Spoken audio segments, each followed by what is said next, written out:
Good evening, everyone. Welcome to People Without Pants. It is a hot one today, at least for me. Um, and my dad apparently stayed in Bates Motel last night. Huh. Not literally Bates Motel, but he described it as being like Bates Motel. That's fun. Yeah, like he literally.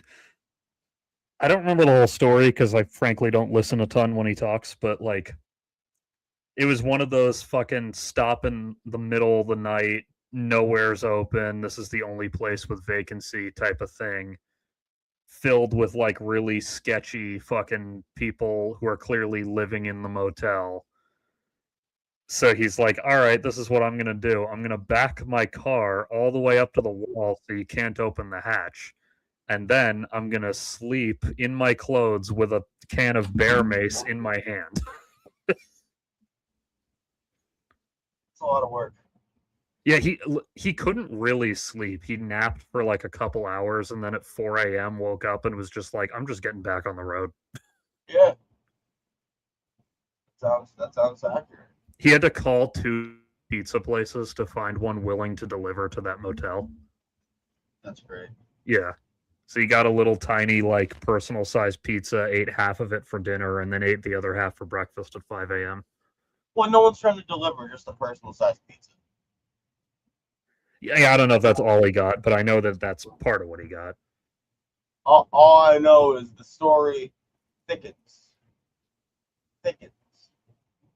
True. Well, before that, so the first place he tried to order from, he tried to get, like, something worth delivering and then told them the address, and then they're like, no, over to that address.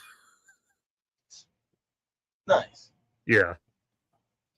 So apparently they've had fucking problems there. But yeah, he was like all sweaty and shit, and he took one look at the shower and said, "I'm not setting foot in there." How do I put this? What do you expect? It's a motel. Well, yeah, but like he, this is what he was saying is how like Motel Sixes, which he stayed in many times over his life, they're never great, but they're always pretty reliably clean. Okay, but see, you just slightly changed what I said. I said it's a motel. You said Motel 6. Well, That's like yeah, I mean, you say I want to get a hamburger. And I'm like, have you heard of this place called McDonald's? Every time I've had a McDonald's hamburger, it was great. And you're like, I went to this roadside place and it was not great. I'm like, I don't know, man. Every McDonald's I've ever been to, pretty great. which is weird because I've never been to a McDonald's I thought was great, but I get the point of your analogy. Yeah, well, what he was looking for was a place like a Motel 6 or a Holiday Inn or whatever, but they were all full. I don't know if there was a convention in Ohio or what, but It's Ohio. There's not a ton going on, so there had to be something. yeah, like maybe it was fucking Cincinnati Comic Con, and so like it was You booked for sure? that or something. Oh, it's Luigi. Is Luigi Mangione as a Mexican patron saint? Well, a saint in general. Whether or not he's Mexican is your decision, I think. I mean, whether he's Mexican is kind of held to artistic depiction that is clearly a Mexican version of the Virgin Mary redone with Luigi because people aren't great. Are we sure that's human done, by the way? Yes, it is. I checked. You can tell, not that you can really see it clearly here, but up close you can tell it's human made because it's ensouled. It's what? Ensouled. What do you mean? Like it has a soul. Here we go. All I'm saying is the moment everyone starts getting pretentious, which they already have, with this, oh, I can recognize AI thing, you start getting tricked. Dude, do you have access to that one meme I sent you where you're like, I don't get it? Oh, yeah, hang on. Folks, I want everyone to just look at this and not say a word for just 10 seconds. Just stare at this, please. Uh, oh, yeah, I was shocked you didn't fucking have a bigger pop to what I sent you about the library earlier, by the way. It's been a crazy day. I have not been able to read half my shit. Oh, here. This is what I rented from the library today, and I just am now realizing the light is partially blocking the title, but I think you can make out what it says. Training Day? Training Day, baby. King Kong ain't got shit on me. Yeah, that's part of why I've never seen it, is because there were so many memes of it that I felt like I'd basically seen it already. You have not. Oh, I know. I just, like, when I was, say, 13, I knew every fucking line from that movie because of Robot Chicken. There's just a lot of quotable moments, I think. Where, because like, let's be Here it real. is. You can quote like 3 scenes from Training Day. You can quote him smoking PCP. You can quote King Kong ain't got shit on me. And you can quote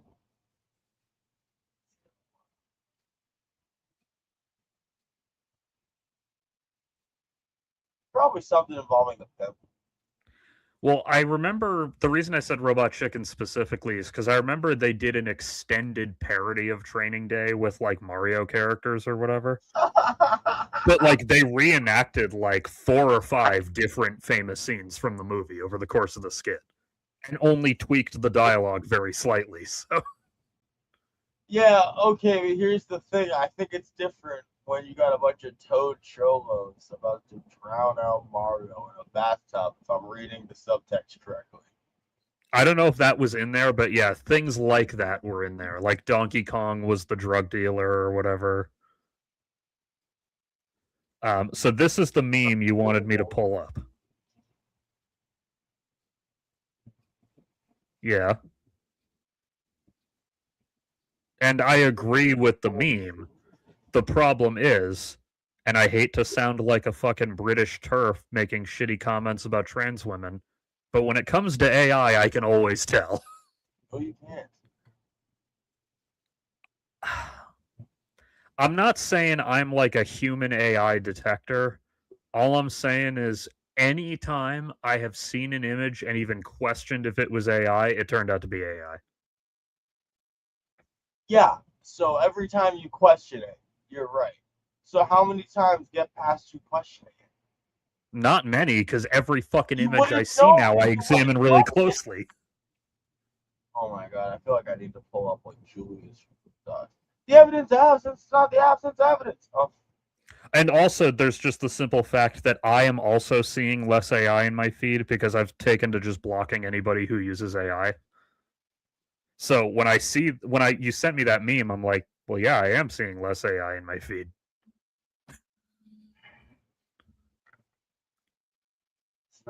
it's not perfect, dude. Well, no, it's Nope. not perfect. I still see it occasionally, but like every time I see it, I'm like, yep, it's AI. I don't know, dude. There's like a lot of it's still getting passed. Maybe, but I'll put it this way: if it's gotten past me, it was at such a high tier that I didn't even detect anything wrong with it. That's the problem. But That's the problem. well, first of all, again, I've blocked all the fucking AI sources for the most part, and second, like, are any of the publicly available ones even good enough for that shit yet? I don't like that you imply that the publicly available ones are the problem, when the problem are the corporately available ones. Well, yeah, no, I know that part. I'm just when I say publicly available, I mean like non-government employees are allowed to use it. Yes, Because I'm sure the 100%. government has like versions of this that are proprietary. Here's the best way I can put it. The tech is definitely doable in there. It's that 90% of people are stupid. And so 90% of the input is stupid. Well, yeah, and that's a big part of it. But That like, just hides the 10% that aren't stupid. I'm That's how not this saying works. it's impossible. I'm just saying every fucking time I notice. How'd you like that song where it's like bank rolls on the table? I'm trying to remember if I even know what you're talking about. It's the guy who sounds like he's British, but he's not. Swiping cards and stacking chips. I don't know it. Oh. It was big on the social medias. Oh, well, that's why, is I don't fucking listen to anything on social media. I look at tweets and memes. The radio exists. These things cross over. I'm not gonna act like they're like isolated spheres of existence. No, I know. It's just like, and part of it is that my own media environment is highly fucking curated by me. But like, and by the way, when I say I can always tell with AI, I'm referring to image generation specifically. So maybe an AI song has fooled me. I could believe that. Okay. But when I'm See, talking now I'm image ready to go, generation, I can always fucking tell. now we're getting closer to something I can deal with. I'm But pretty good at detecting AI writing as well. I guess the problem is what happens when we're gonna be talking about such an abstract shit that it's not gonna be as easy. Like I understand when you're talking about, say, a picture of a person. You it's pretty reasonable to be like, oh, an AI made that because the proportions are off, or it's just not recognizable the way humans do things. I get this. Hmm. What happens when we talk graphic design logos, Larry? Well, graphic design logos are harder. So in that case, I could believe that there was a time I didn't notice. See, you say they're harder. It's not like it's fucking shapes. Well, yeah, that's what I mean. It's a lot easier for a computer to fucking render a shape than it is to render a human being. Oh, harder for us, you mean? Yeah, yeah. Yeah, so it's harder for me to it'll be harder for me, though I'm still reasonably good at it.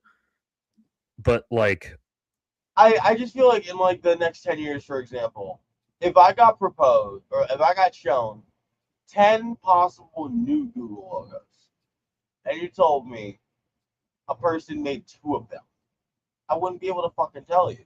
Because either way, it's just gonna be basic fucking circles and like a couple rectangles. yeah, I'd need to when I say I always catch it, that doesn't mean I always catch it in a second. Sometimes I have to analyze it. But like if you showed me those 10 logos and told me pick the 8 that are AI, like I'm not saying I'll get all 8, but I'll probably get the majority of them right. Maybe with the current tech, but Well, like yeah, one, this is all predicated on the assumption that we're talking about things that exist. yeah, but something that they're currently doing is just feeding all information into the fucking thing. So like you are dealing with a machine that's getting smarter. That is the reality of the situation if we're gonna accurately talk about it. One thing worth noting there is that if a trend gets too big, it infects AI, and everything the AI produces will look like that. For example, when the Studio Ghibli thing got released and everyone made their stupid Studio Ghibli AI art, as a result of that, it took like 18 fucking months for AI art to not all have the piss filter over it. Assuming you fucking train it exclusively on social media pattern data. But Well, yeah. if you look at I mean, I'm sure you've been hearing about the fucking fun book thing where that rare bookseller, and I forget where he was. Oh, yeah. Might be Vancouver, might be some bumfuck state, but dude puts an air tag in his book. He's like, I have a weird feeling here, and I could be really wrong, but I have a feeling. And so he goes and he sells.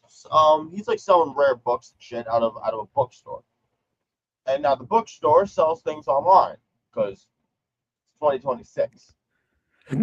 So sometimes these sales end up just being very strange and streamlined. And he puts an air tag in the book, and they're shipping them out to a fucking unlisted Amazon facility, scanning the things in, and then shredding the bastards.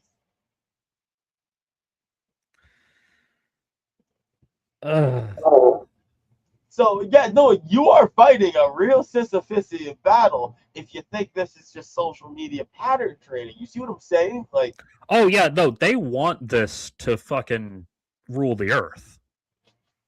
well, they don't want it to rule the earth. They want it to be able to rule everyone who's not them. Yeah, exactly. Well, I said the Earth because they all intend to flee to fucking Mars because they're stupid enough to think that colonizing Mars within their lifetime is feasible. I don't think all of them are on that tip. I feel like the other half are on the I don't give a fuck, this is my planet, I'll wear a fucking respirator and rule over 1 billion people tip. Yeah, they've got their fucking basement dwelling, like, underground bunkers with the fallout shelter and the radiation tablets and shit. Did you say Fallout? Yes. As did Fallout New Vegas? No, as in the general concept of nuclear hellfire. As in Long Dick Johnson? Is that an actual thing from Fallout? Just look up the quote at this point. So I'm not talking on my fucking ass. Just look up New Vegas Long Dick Johnson. Because yeah, there's just this one conversation point. There's so many one-off quotes you can get to in New Vegas that are like some of the greatest fucking lines. Oh, I've heard this one. Yeah. Yeah, this is New Vegas. They try to put their stake in everything they see. Nobody's dick's that long. Not even Long Dick Johnson, and he had a fucking long dick. Thus the name. Thus the name. Yeah. Long Dick Johnson. I like your wait. Is it really a yep Wikipedia page? Long Dick Johnson. I didn't realize that Dirk Diggler survived the nuclear apocalypse. Dog, there's so many. My personal favorite is you go to this fucking it's a giant, super high tech, advanced solar fusion station. And it's like obviously no one understands what the fuck is going on here.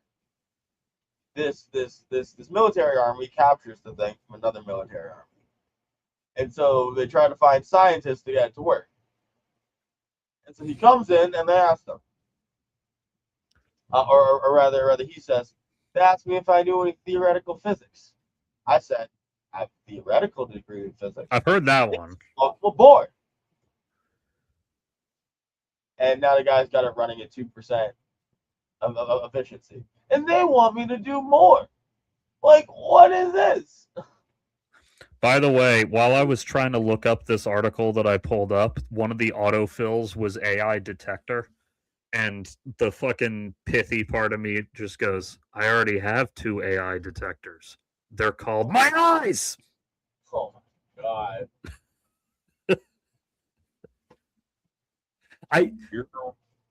This doesn't happen a ton in the circles I hang out in, so this could just be bullshit, but according to tales on the internet, you will get people who will see you do a thing and be like, oh wow, that looks great, or that sounds great. Which chat GP or which AI did you use to write that? And it's like, I didn't. I used my fucking brain. I mean, it's theoretically possible, sure. Oh, I believe it happens. I'm just saying that's not a story I personally witnessed because I talk to people who have the correct opinion on AI. I mean, I feel like the best way to explain what you just said to me was like, oh, I see you're doing math over there. What calculator did you use to get to that answer? And like we're all like, that sounds a little off. And it's like, yeah, theoretically this conversation could occur. Do I think it happened? I don't. Well, I'm sure it was paraphrased, but the point is that this person read like, oh, I wrote this whole poem, and they assumed that like it was AI assisted writing the poem. Or maybe it was an email. I don't know. There was some context where it was, I guess, a reasonable guess to ask which AI did you use to write this thing. And then she's like, I wrote it myself because I'm a fucking grown up with a functioning brain. I don't know. There are appropriate usages for fucking AI. That's why yeah, but fucking making goddamn Waluigi hentai ain't one of them. No, it's not. But if you gotta write 100 shitty emails a day, and they're just business ass bland emails that people barely read, do I actively care if you use shit to pre-write it? Google was already doing that for you, bud. Well, no, see, it's funny you say that because I hate those. Dude, I remember like they're useful. No, they are like useful on occasion, but I remember like fucking 2018, the first time I opened Gmail and it has like, the pop-up with the autofill because it predicts what you're gonna write. And I'm like, I start like yelling at my fucking Gmail. No. I'll decide which word follows that. Thank you. How do I put this though? You're yelling at the tool. You're anthropomorphizing it. No, yeah, I know. In that instance, it was silly. But my point is, like, I already didn't like the autofills most of the time. But it doesn't matter if you like it. Well, no, but my point is, like, I was already naturally inclined to not like a machine that answers my email for me. Fair. Like, it just all comes down to that fucking IBM plaque or whatever from 1973 that I know you've seen. A computer can't be held accountable. Therefore, what's the fucking plaque? A computer can't be held accountable for mistake. Therefore, a computer can't make decisions. I'm paraphrasing, of course, but Remember, this is at the place of the people who helped Nazis. no, I know. I'm not saying IBM, but my dad fucking worked at IBM. I trust me. I have my inclination to them is negative. The employees there joke that IBM stands for I'm by myself. Anyway, my point is that I took that mindset to heart. So like, oh, this thing can answer your emails for you. I don't want it to. I don't want my secretary answering my emails for me. I want to be the one who wrote that response. Did you say you don't want your secretary? Well, yeah, I don't have a secretary, but like even if I did, I would want to write my own fucking emails, thank you. But the whole point is that at a certain level of production, you can't. Well, yeah, and that's part of why I don't go into fields like that, but I don't know. I'm a fucking control freak. It's like whenever people talk, oh, the new Tesla can drive itself. I'm like, there's not a chance in fucking hell I'm letting my car drive itself somewhere. Okay, I feel like you just kind of escalated the terms a little bit with a bit of equivalency. Self-driving cars are a problem because cars are already death machines. Yeah, no, it's insane. But to Just me, the cars email are thing is like the intellectual equivalent. Like in my mind, and maybe this is true, maybe it isn't. But in my mind, it's like, no. If I stop writing my own shit, my brain's gonna melt.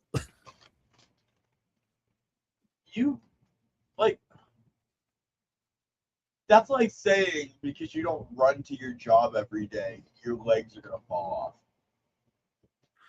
Well, I mean that's a silly version of it, but it's kind of right. Like, yeah, your legs will get weaker if you don't use them enough. Yeah, but you don't have to fucking run to your job. You can commute, use your car, and then go to the gym to work on your legs. Well, no, I know. The activity has to be the leg strengthening moment. Now, this is just for me. So you may not feel this way, but I find great joy in the act of creation, no matter how small. Like when I send a fucking reply to a business email, like, all right, I feel good having written that myself. I feel good in creation for my own sake.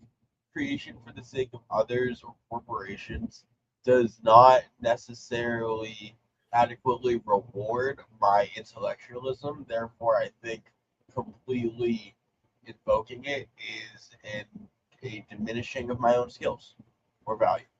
I mean, that's true.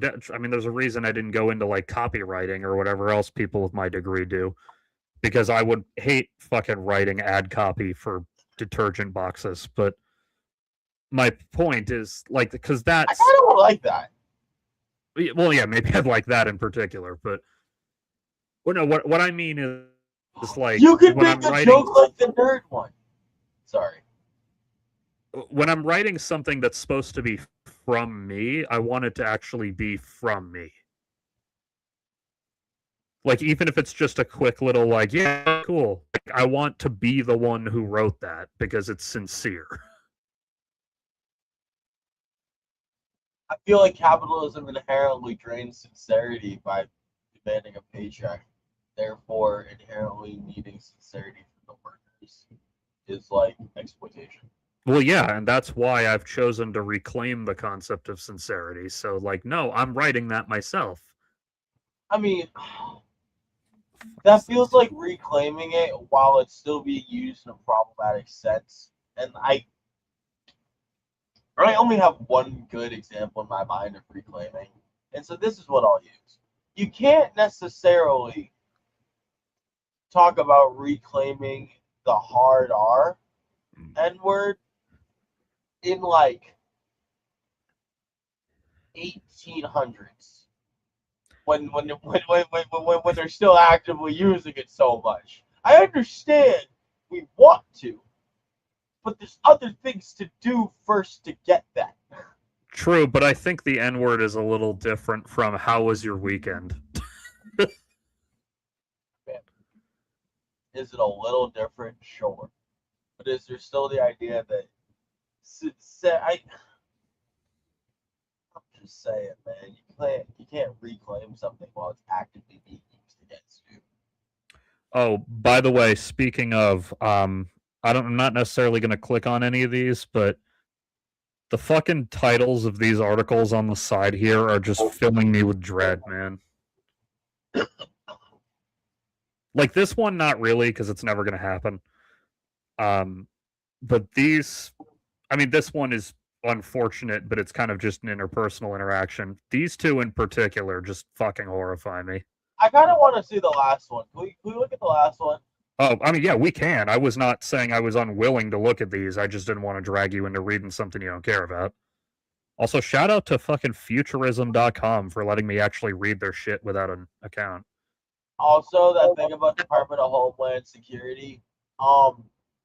Hear me out, and like I mean this in like a straight up sense. What's the legality if one of them crosses the border on taking it? Good fucking question. Because like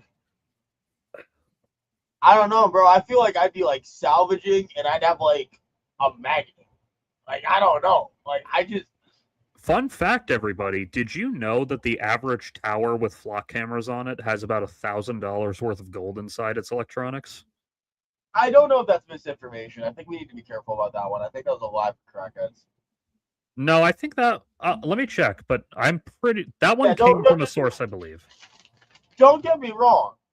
If you guys want to get the magic inside, go capture the fairies. I just don't want to misinform on this one.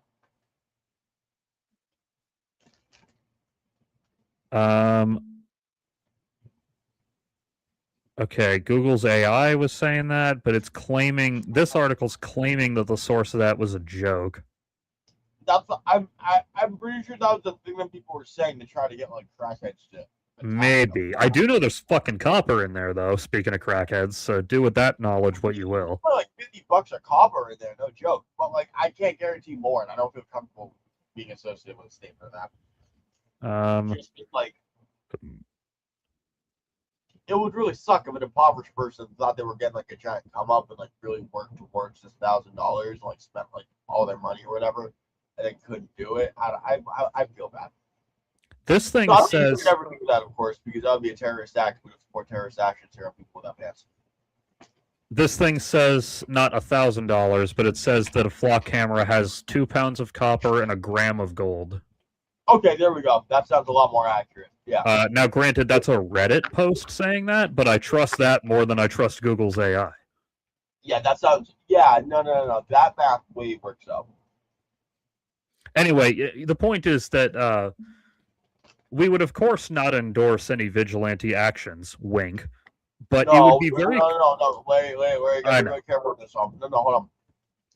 While we would not endorse any terroristic actions, such as taking down flocks, we would engage in thought exercises surrounding the tensile strength of the poles.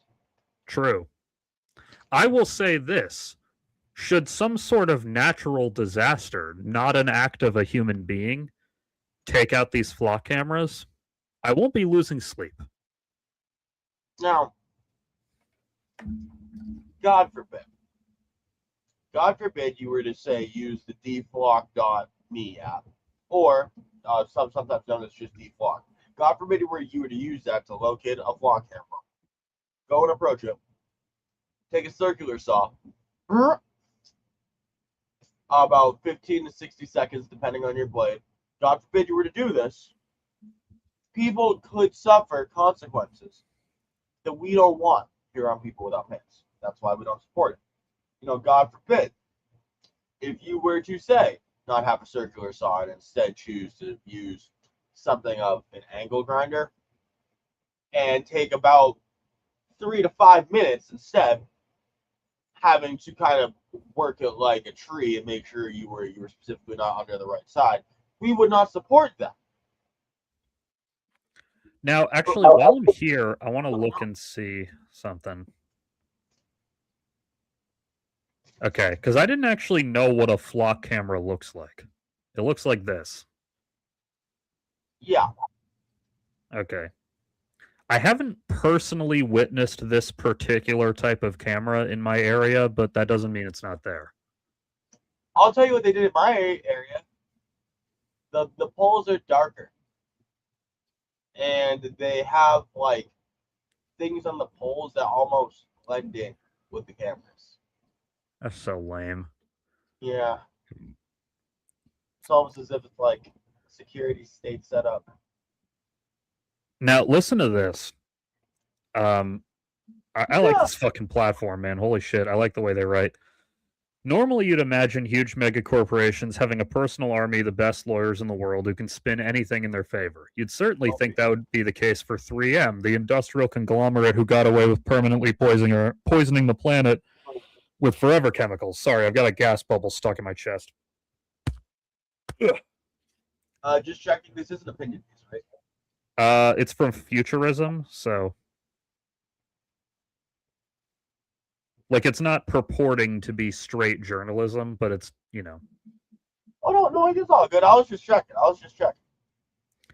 Anyway, nobody's perfect all the time. In a lawsuit about who's liable for a Houston explosion that killed 3 people, an expert witness who 3M's legal team hired turned out to be a total hack who used AI to put together his entire report defending the company. They suspect, I'm not going to read verbatim the whole fucking thing, but they suspected AI usage during discovery. The opposing legal team demanded to see the witness's ChatGPT logs. Judge obliged, and 3M's legal team were forced to turn over 350 pages of his activity on ChatGPT, which also amazingly contained public links to his full conversations.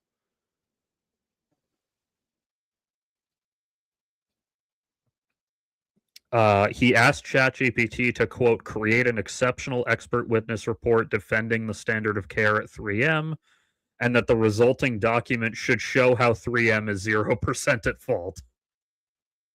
By the way, this explosion destroyed hundreds of people's homes.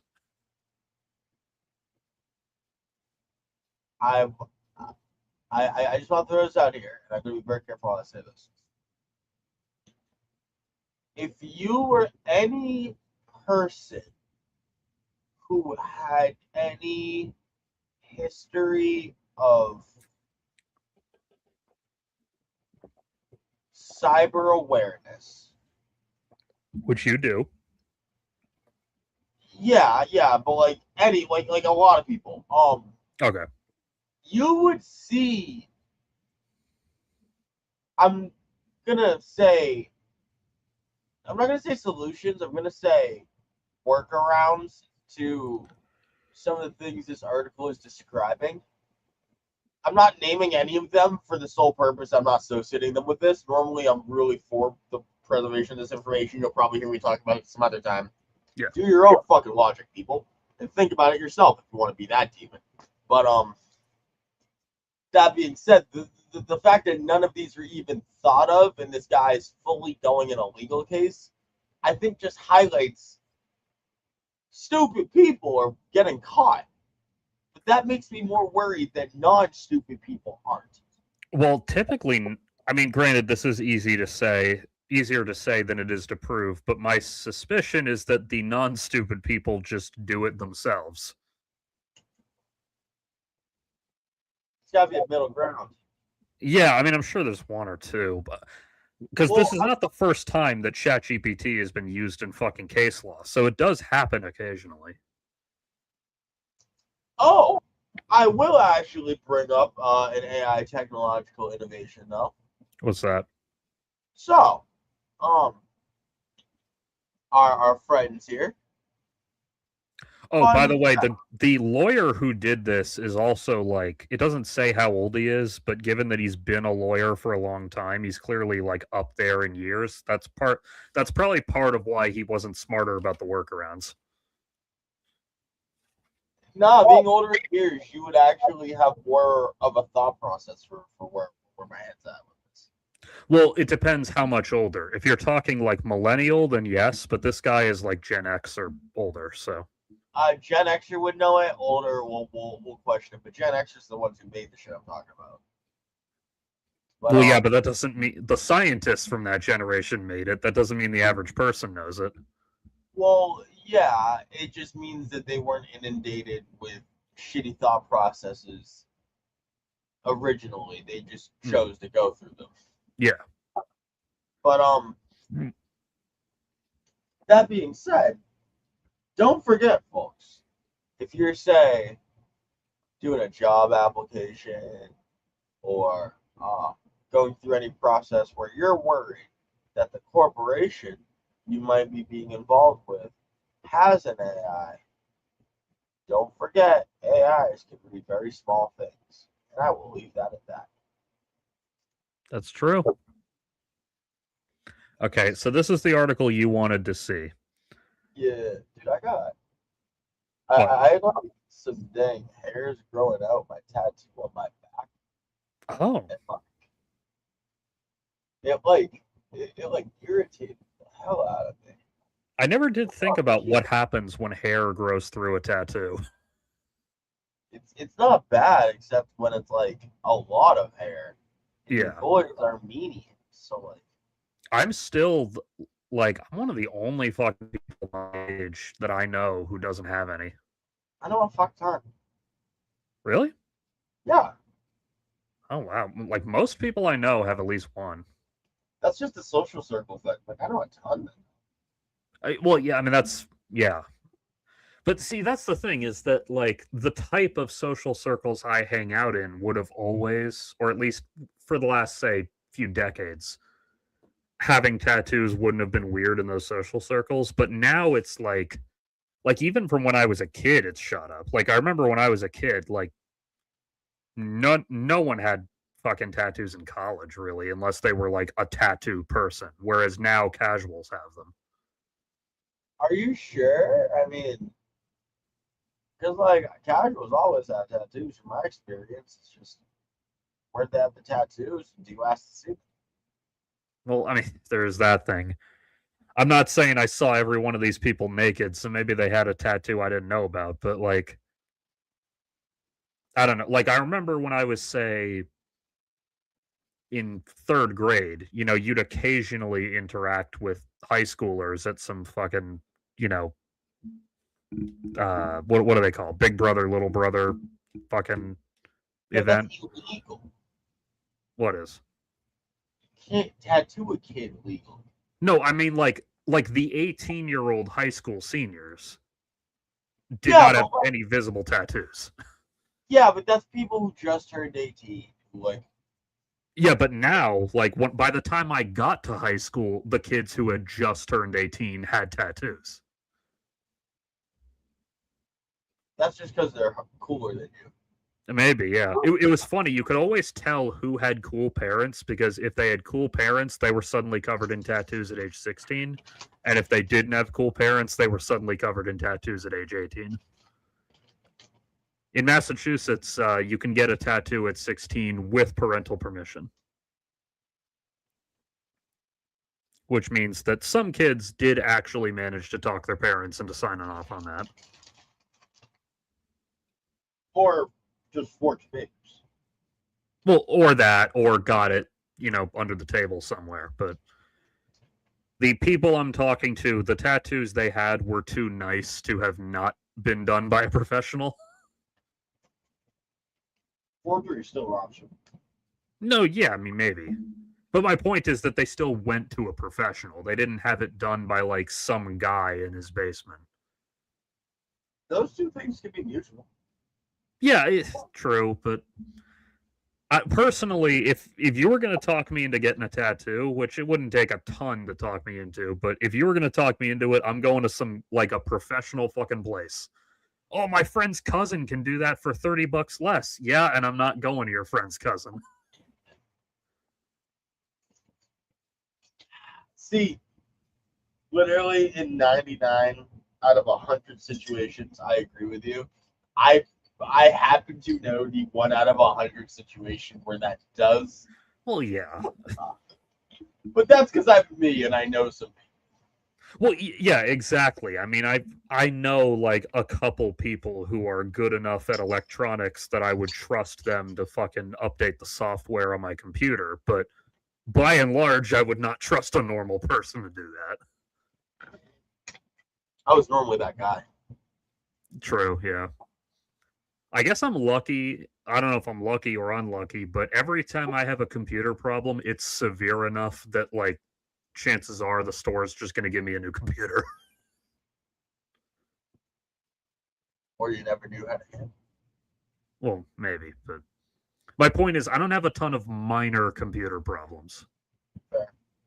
Or like the whole thing with my TV a few weeks ago. Like the TV worked perfectly fine till it had an irreparable glitch. I hate that.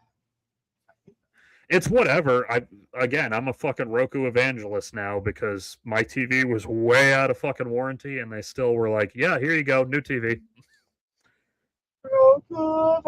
Evangelist. Not only the best part was not only did they just send it to me without fucking complaining or me having to fight them, they didn't even ask for the old one back. They just sent me a thing with like instructions on how to dispose of e-waste. Awesome. Which in my family, the way we dispose of e-waste is that we give it to my father and then he keeps it in the basement forever and maybe does something with it. You actually find out there's like a like random field just like half a mile away. He just takes it out and like you like see that he like takes the e-waste, he puts it in a pile and he shoots it with a shotgun. Like he's like at the rabbits e-waste. Yeah, the rabbits. Boom. It's actually really funny you say that because he just got back from, among other places, Utah, where he was hanging out with his old friend from high school who went Mormon. I've told you about that guy before. And the guy has like I think 150 guns in his house. Like he's one of those doomsday prepper Mormons, like with a bunker and with several years of food. And well, no, don't salute him because he's Mormon. Mormons are the most American religion in this world, my friend. Yeah, I know, for better or worse. That is what it is. I mean, Anyway, by the and way, I believe they're that starting. ancient Jews built boats sent to America. Yeah, by the way, the Mormons are starting to infect the rest of the country with their fucking bullshit, which you know, They already have been. I know it's a problem. I'm going Picard. This far, no farther, like or whatever the line was. Did I call this like 10 years ago? Okay, wait, aren't you one of the people that I flipped shit about when, where was I? Where the fuck was If it was I? 10 years ago, then no, because I didn't know you yet. No, back no, then. no, not 10 years ago. Had to be like 3 years ago. I want to say this was when I was in the Midwest, or it was when I was at Foxwoods one time. I'm guessing Foxwoods because you were in the Midwest more recently than 3 years ago. I don't know on this one, but because the Book of Mormon was in the fucking hotel. Oh.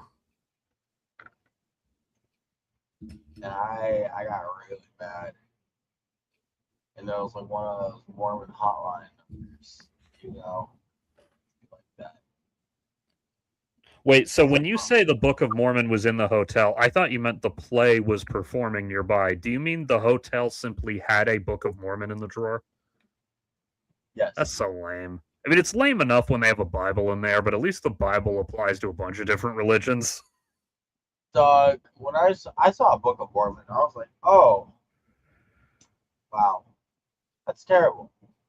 And I remember first time I saw Mormon prophets, or not prophets, missionaries.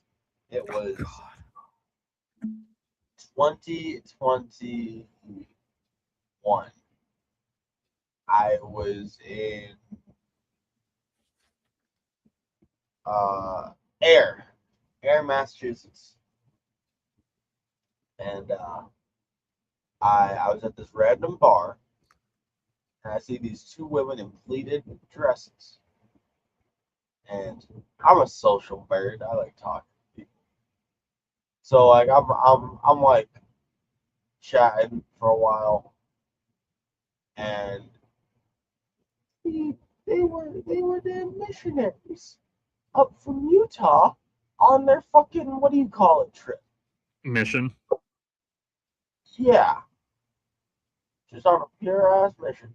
I Before you continue that story, have you seen the movie Heretic? have done. Is it good? Yes, it is. Because it's also about two Mormon missionaries having a weird encounter with a guy, and Is it like a horror movie? kinda. It's more like suspense that turns into horror as it goes on. I don't want to spoil because it's really fucking good. But it was great casting because the two girls are both actresses who grew up Mormon and left the fucking religion. Pitch for a movie about it's a horror movie about Joaquin Phoenix and a cult, and there's a lot of suspense, but the entire cult is themed around sexual tension. We already have basically that Hold on, exact hold same on, movie. hold on, hold on, hold on, hold on, hold Okay. on, because we're upping the horror, and we call it the Master Vader. Okay. There we go. There we go. Um, Listen, my, my I knew dad where actually down in my dad's basement where he like it's not that he lives there, but that's his like hangout zone. Um so he's got Dungeon of Swords. I mean it's not a dungeon because he's not allowed anywhere else.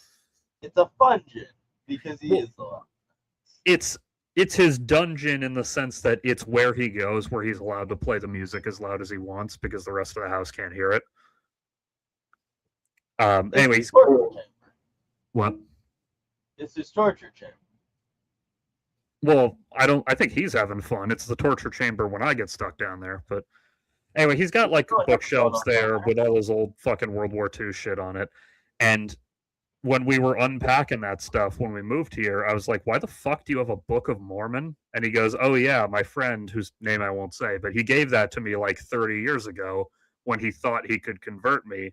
And he quickly gave up realizing he couldn't, but I kept the book because it's funny.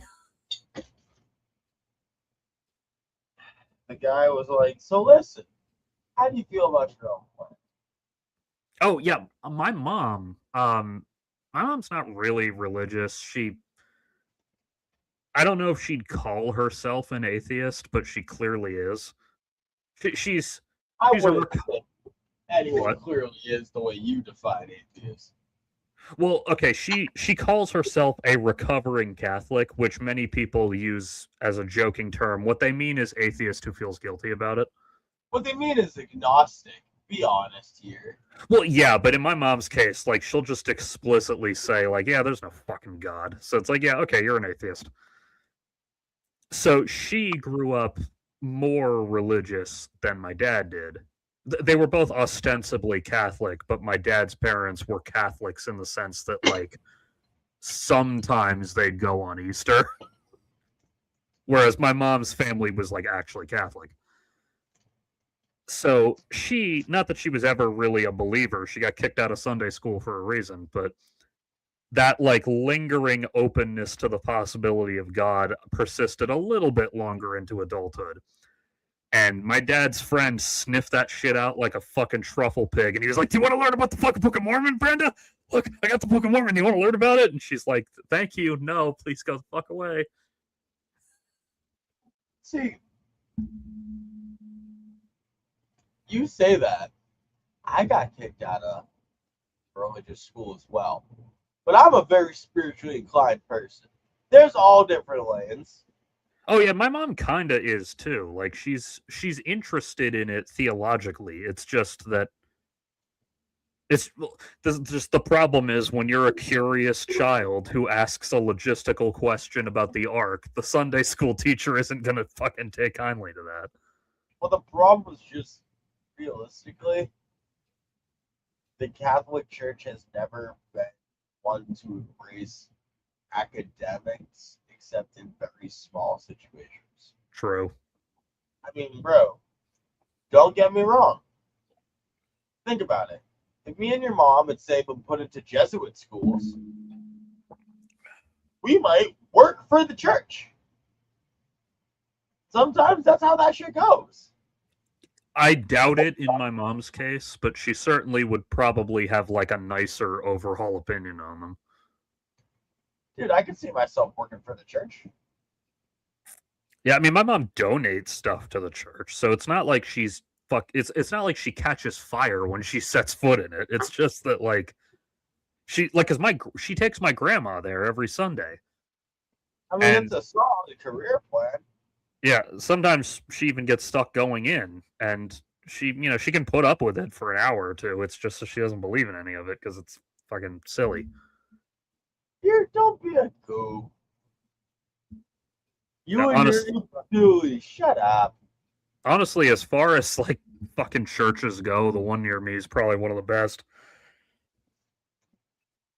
Dog, I personally think, like many things in this country, due to a lack of cultural foundation, the religious institutions are soulless.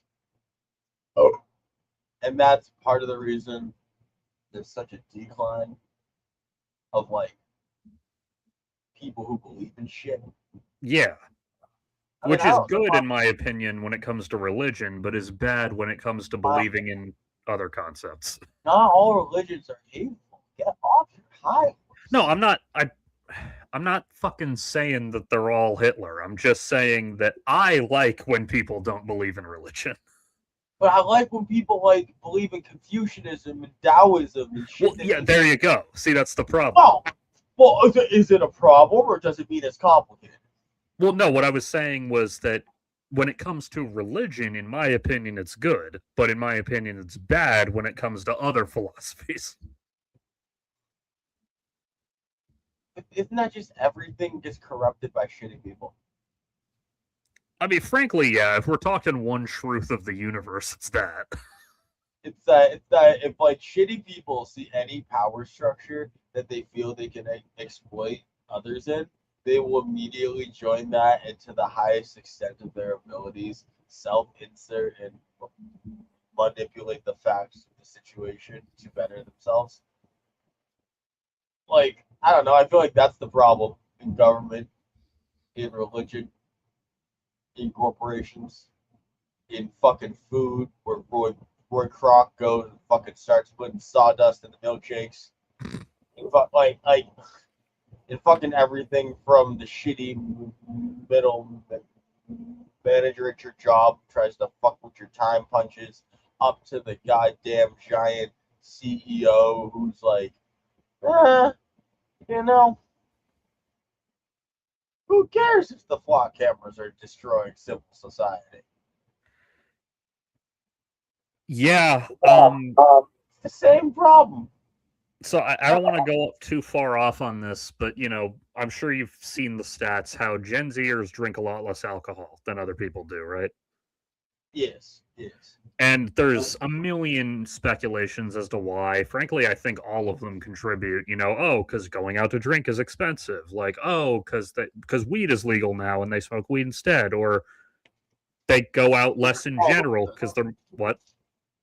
Follow up to this, I don't trust these numbers. Where are the numbers coming from? There's many different ones, which is why I'm not pulling any up because it's more of just like a trend, not like a specific stat. I guess I just don't trust Gen Zers to answer anything honestly. Yeah, I forget because there's been a million on this. Some were self-reported, some were actual like demographic studies. I'm just gonna go with like the general trend to be safe. Yeah, fair enough. So there's discussion, why do they drink less alcohol? And I just listed a few. Weed is legal now. Drinking is expensive. They go out less in general because they play on their phones. But one that gets brought up a ton is that now that virtually every single person is carrying a high definition camera, it's really easy for an embarrassing moment to be caught on film. Because you go back, say, 20 years and watch, not that movies are a fucking accurate reflection of reality, but like you watch a teen movie from 20 years ago and it's like a crazy party where everyone's butt chugging and having sex and everything. And then you go to a real party and it's nothing like that. Can you imagine if they had cameras at the Project X? By Project X, you mean the 2012 movie, right? I mean the real one that Aussie kid threw. Okay, because there's also a movie called Project X from the late 80s with Matthew Broderick that's like a sci-fi adventure film. I'm talking about the 2012 movie, but Yeah. the event that inspired it. Okay, yeah, that's what I wanted to make 100% sure and also bring up the fact that amusingly there's another movie called Project X. That is kind of funny. But yeah, no, for those of you who don't know, back in 2012, you could make a movie just about a bunch of kids throwing a house party. No subplot. There isn't anything like funny happening. It's just they're throwing a rager. Now, granted, that was in universe the craziest party ever, and so it wasn't supposed to be reflective of a normal party, but still. Because the real thing wasn't reflected. That helicopter thing was real. I forgot that there was a fucking true story behind it. Yeah, dude, and of course it was Aussies. Yeah, that makes sense. It's like the most Aussie thing to do. So the article you wanted me to pull up is frankly not really telling me anything I don't already know. Like, but yeah, it's basically just saying how like, yeah, AI is ravaging students' abilities to fucking do their work. Oh. Yeah, cognitive crutch. Yeah, here's the quote. Cal State Chico, I'm assuming that's a college. Cal State Chico ethics professor Troy Jollimore told the New Yorker last year that massive numbers of students are going to emerge from university with degrees and into the workforce who are essentially illiterate. Bro, this is.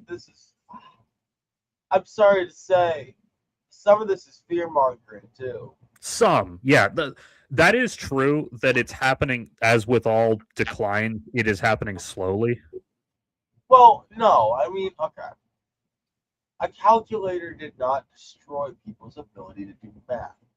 I wouldn't argue this, but I've had math teachers who did argue that. Yeah, and there were when I've heard that argument, and I was also part of the fucking group of people who, as a child, was told the really ironic quote that you're not gonna have a calculator all the time. They do not bring this shit up to Gen Zers much. They used to say the stupidest shit to us on a daily basis. Are you going to carry a calculator? Yeah, when I was a kid, in your life, every day, someone would say, "You're not going to carry a calculator around in your pocket for the rest of your life, are you?" And now, I need you to know, this was supposed to be like the smartest thing anyone would say, and they kept saying it like it was fucking conventional wisdom. And then when we all got cell phones, every single one of them looked at each other and went, "We're not going to talk about that." I don't remember, because I heard that as a kid too. I'm trying to remember, when did I stop hearing it? It didn't take long. They first saw a cell phone and they shut the fuck up, bro. It's so funny. Well, so yeah, that's the thing, is that unlike most things, like they didn't look at the smartphone and go like, "Oh, that'll never catch on." Some people did, but most people didn't. Dude, I didn't get one until 2013, and it wasn't because I didn't want one. It was because my dad was a fucking cheap ass.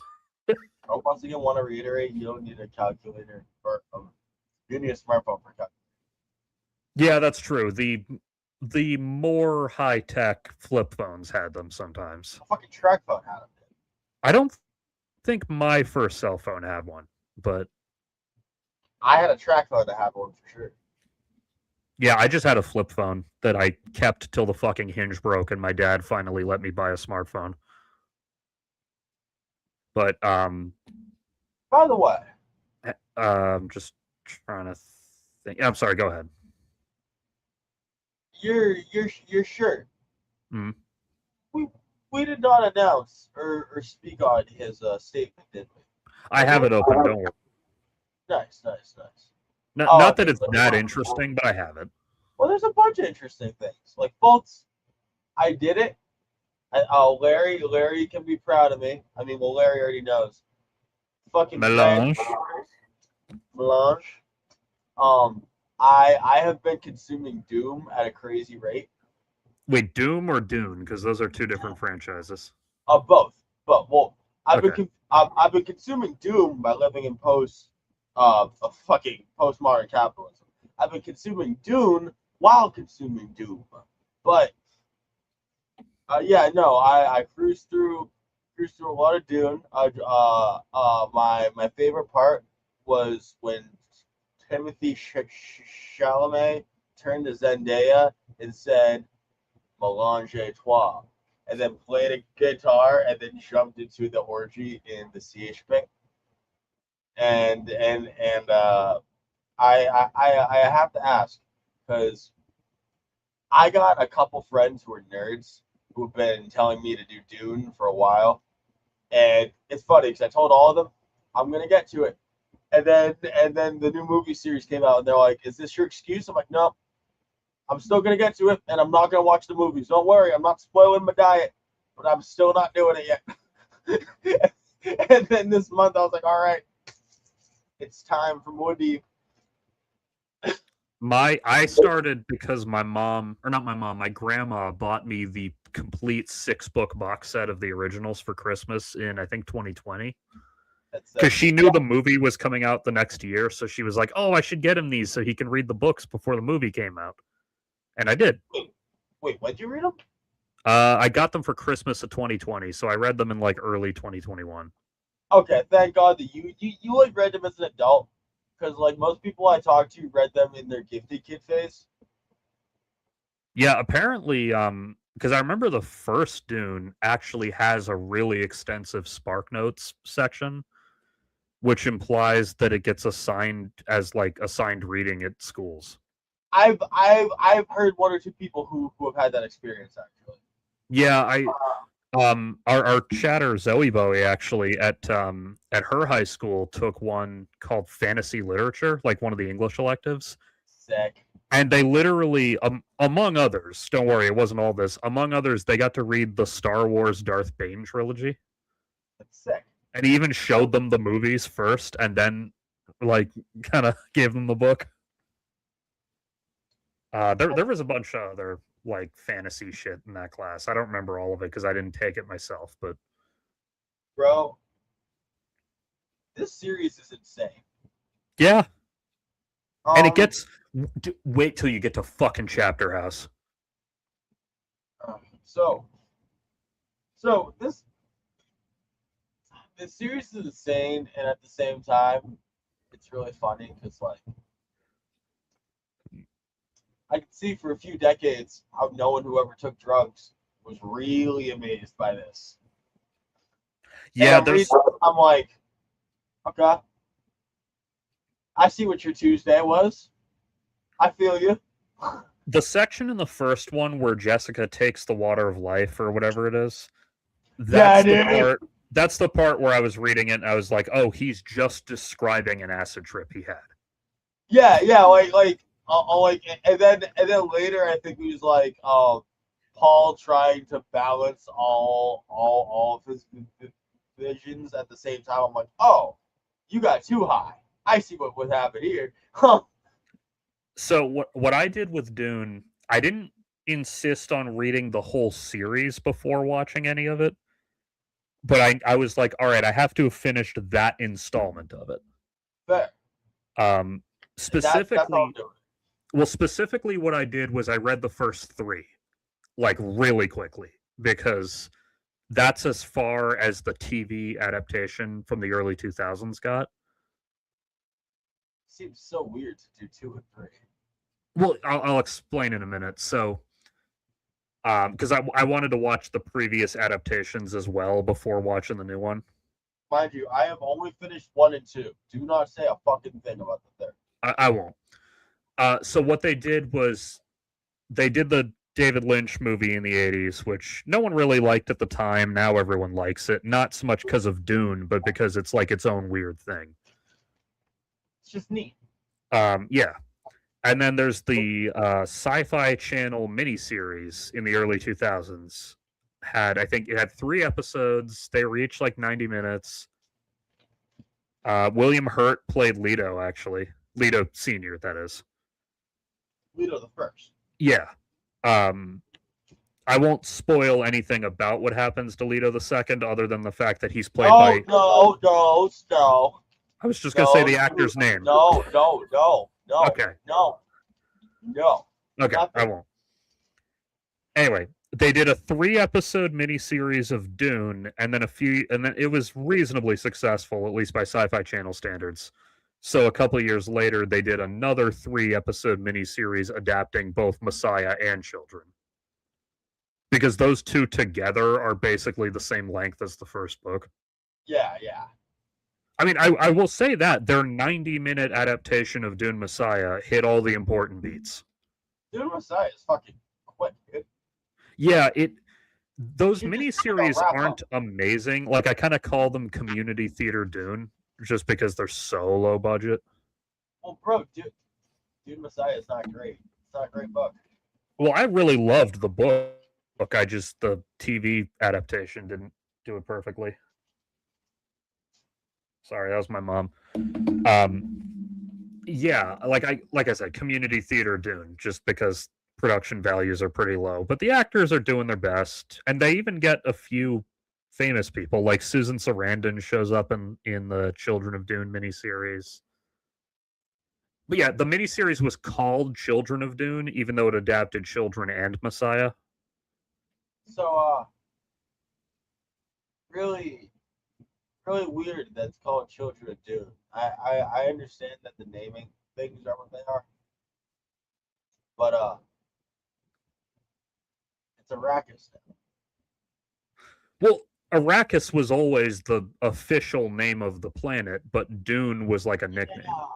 Well, no, I like the distinction where they're like, we live here. This is Dune. That's the colonizer empire over there. We give them spice and they pretty much fuck off. They call this place Arrakis. But like, after how many fucking years of jihad and fucking reclaiming the water and out here drowning Fremen and then having rain come down, this ain't Dune. This ain't Dune. Well, yeah, I mean that is hang on, let me think. Is this in the second or third book? Second. So they've started kind of the terraforming in the second book. Yeah, no, it's like I just started the third book. I mean, so okay. Like, so if you just started it, you read the part I was talking about, which was the terraforming. Yeah. No, like because they like talked about how like it was either 3 or 5 Fremen drowned in a flash flood, and like they like had to come up with the word for drown. Yeah. Well, I don't know why I remember this particular line, because it's just a throwaway line, but there's a line at relatively near the beginning of the second book where they mention how like some of the wives in the village will still be really disciplined about maintaining the fucking moisture locks on the houses and everything, but a lot of people aren't as disciplined about it as they used to be. But don't forget the second or the line that comes directly after that. But why would they?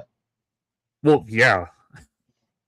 It was basically just an exploration of like, oh, well, the culture is surviving, but for how much longer? See, yes, but at the same time, I don't. I mean, obviously, I'm not anywhere near halfway done yet. But like from from what I'm gathering here, there's a couple different schools of thought amongst the Fremen as to what really Fremen culture is, because there's a couple different things that like go into it. And I mean, I forget if the books ever got into this, but the movie adaptation, basically just to explain why Stilgar talks in a different accent than the others do. In the movie version, they even mentioned that like just the north and south tribes of Fremen are a little different from each other. I mean, I they didn't draw a line like that. They just made it clear that there's patches, but that's just how tribes work. I think it's Yeah, I mean, the movie didn't overemphasize it. They just used it to explain why one guy has a different accent than the rest of them do. why does one guy have a different accent? Because he's from another tribe. But why do they need to have one guy have a different accent? Because Javier Bardem is too talented an actor to not cast in this role, but Oh, so they had a guy, and he sounded different from everyone else, and they refused to make him sound anything relatively like what they should have. And so to play it off, they invented a whole new cultural thing. Okay, got well, it. they didn't Cool. invent a But new one. They just took one from the book and used it as an explanation. I mean, I feel like I mean, I it's just a throwaway line. It's literally he just says like, "Why does Stilgar talk like that?" Meaning his accent, and then Zendaya says, "Because he's from the south." see you have said it's okay. So I keep encountering things throughout this book where I'm like, what is up with this? And you're like, well, they slightly changed a thing in the movie, but it doesn't matter. It's just a throwaway thing. All these things pile up, dude. Well, they do, yeah, but so I won't spoil because I want you to see the movie. The movie series, I should say, is overall an incredibly accurate adaptation of the book. Not always in terms of being accurate in terms of the verbatim scenes, but accurate in terms of conveying the themes and the main story elements. I I don't know, dog. From everything you've described to me in multiple forms, it is actively westernizing a culture and undermining some of the remote nature of the culture by making it easier to identify from the audience's perspective. Maybe a little bit, but not as much as you're imagining. Like, it's simplified the tiniest bit in as much as a movie adaptation is always simplified a little bit from the book. Bro, But that's it's about it. important to say jihad. I do agree. I would have liked it better if the movie actually fucking said jihad, but they say crusade and it gets the same fucking point across. So. No, it doesn't. That's what I mean. It's not the same. It's different. Well, see, I'm just talking the movies I've seen. I haven't seen the new one coming out in December yet. Maybe they'll fucking do something with it. But I'm just saying, those two things aren't the same vibe. Like a crusade and a jihad are just like not exactly the same thing. Yeah, they also. I'm trying to think. Like, I won't say what any of the differences are, but I'm going through my mental rolodex of them to try to figure out like how much does this derail the plot. See, I was just I thought it was funny when you know me and my least favorite actors of all time because I'm Who? sitting there reading this and I'm like, you know, Shani really doesn't do much in this first story. I bet she's played by Zendaya. And so I went and looked it up, and she was played by Zendaya. And yes, that was my thought process. Eat a dick. Well, But she's barely in the because the first movie only does the first like half or so of the book. She's barely in the first movie at all. but yeah, that makes sense. Other than he gets like visions of her and shit, and then at the end she shows up, but most of her screen time is in the second movie for obvious reasons. And then you're like, well, they gave her an extra little plot or something. Well, it's not an extra plot. They gave her character more agency in general. Boo. Yeah, but it's cultural norms regarding women in combat have changed quite a bit since 1965. Yeah, but she's a concubine, bro. Uh, not really. No. What do you mean, not really? No, she's literally a concubine. Well, yeah, at the end, that's her official position in order to justify her presence. But functionally speaking, she's, the queen. Yeah, but well, dog. See, this is undermining of how titles are important. Because Jessica was just a concubine. Functionally, she was a fucking duchess, but she's not. Yeah, not But officially. not. Well, she's just not. Yeah, day to You know, all the day. power in the world doesn't make you a duchess. Yeah, You day know? to day, she has all the power of one until a time comes up where we need specifically that, and suddenly it's a whole different thing. Exactly. That's what I'm saying. And so, like, And that's very much a theme. Don't worry. I know, and titles matter. And so when we start fucking picking away at like the parts of the concubine on how they're limited in some aspects, but then excelling in others, when we start fucking making allowances and like making changes, we are adapting how the tower forms. Yeah, like I said, the changes they make to Shawnee are pretty small. Like it's mostly one particular thing that changes that I won't say, but you'll know it when you see it. Okay. Yeah, when I say they give her more agency, I just mean in terms of like personality type. Like Zendaya should have a personality type.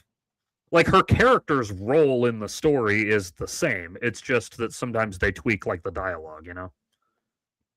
By the way, speaking of that, I was very pleasantly surprised by every adaptation, really, but by the new one in particular. I was pleasantly surprised by how many verbatim lines they had from the book.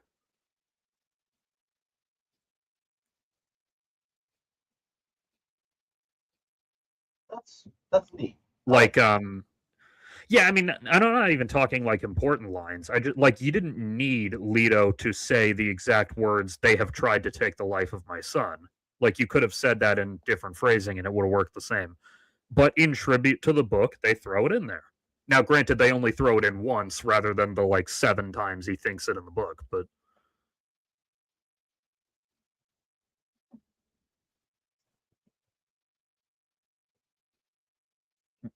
I see you smiling.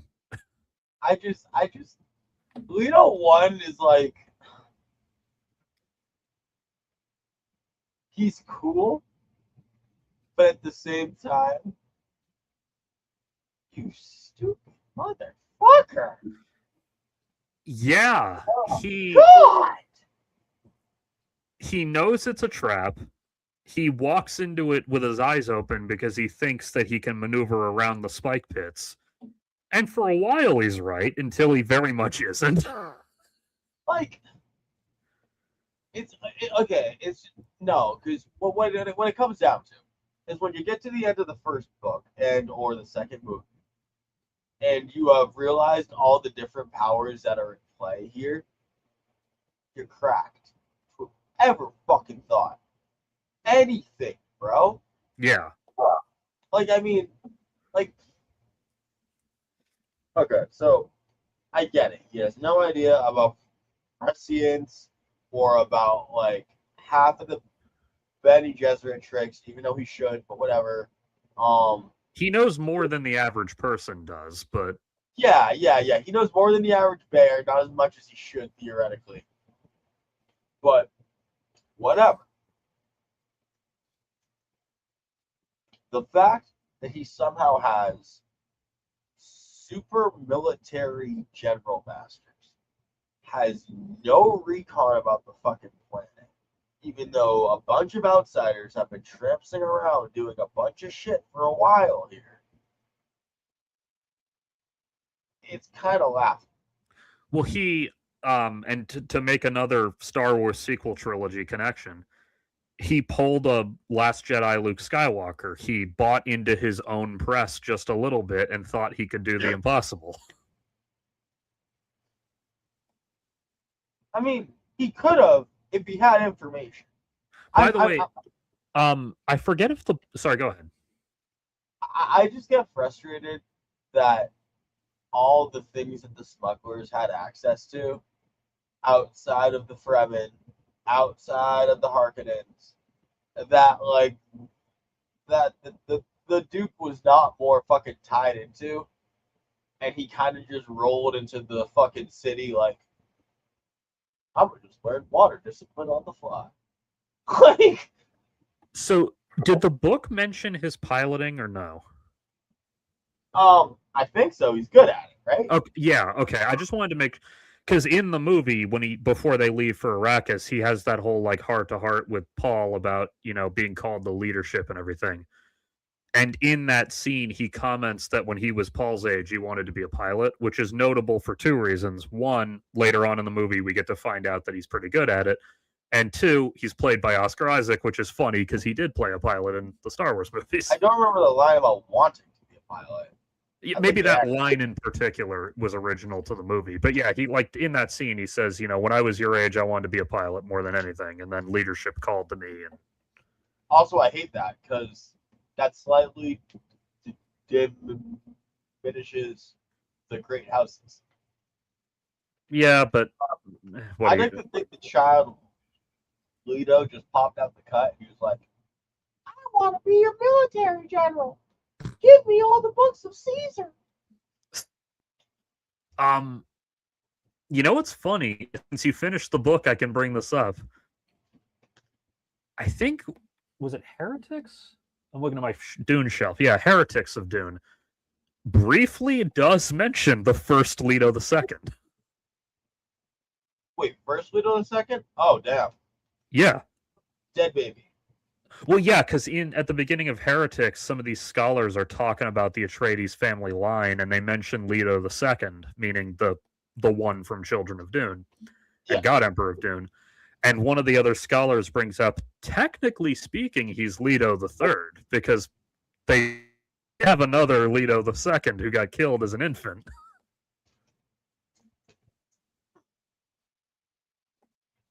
That's interesting. Well, he's dead. Yeah. Would that make Leto II Leto the Third? Or? Well, that's what one of the scholars was saying, but Well, no, like I don't think it would, because. Yeah, I don't know how the numbering system goes, but the reason that was written in is because in real life, royal monarch families throughout history, and even in some non-monarch families, it wasn't the most uncommon thing for a child to die super young and then they just give the same name to the next kid. Yes, but specifically in monarch families, you take your name when you ascend the throne to avoid half of this problem. Yeah. But yeah, even in like someone who is a celebrity or whatever, if they're a celebrity from far enough back, like Charlie Chaplin or whatever, you can actually like sometimes look at their family. He had an older brother also named Charlie who died before he was born, so his parents reused the name. Or like that didn't happen to Charlie Chaplin specifically, but people like that from that era. I feel bad for Charlie Chaplin, but he already looks like Hitler. I think he has enough problems. Yeah, I always well, not just me, but like in high school, my friends and I used to always joke like the only time you can get away with the Hitler stash is if you've got the tramp outfit. There's a second time. When's that? If you're Trevor Moore. True. Or third, if you're going for like 60s comics era J. Jonah Jameson, like if you're a Comic-Con or whatever, he had a Hitler stash back then. Yeah, but you're gonna have to really sell like 3 other things. Your suspender game has to be on point. You gotta have the hair. The 4 things if we're including the hair, because the hair feels small enough. Because suspenders, I need your voice.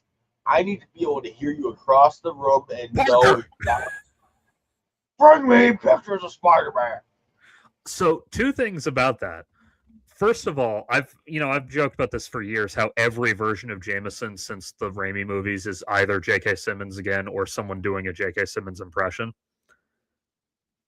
Yeah, well, J.K. Simmons is the fucking white Samuel Jackson in that he plays a role from a comic, and they're like, you know what?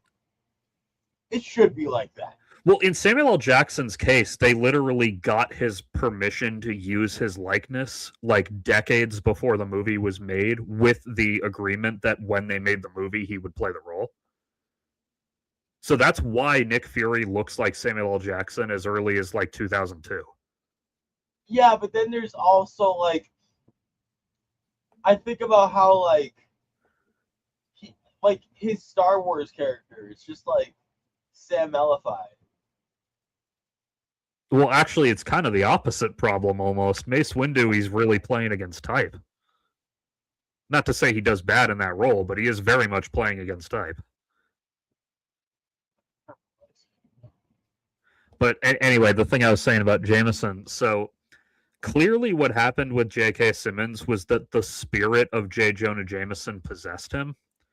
And the reason why I say that is after watching fucking 65 episodes of the 90s era Spider-Man cartoon, the one that predates the J.K. Simmons take on the character, he still sounds like that. J.K. Simmons just had the perfect thing. He's like, I know what this is. Yeah, it was actually it was Ed Asner as Jameson in the original cartoon, the 90s cartoon rather. Huh. And I mean, he's not doing the voice the same way, but the inflections are the same. Like, clearly there's one way to play Jameson, and it's that way.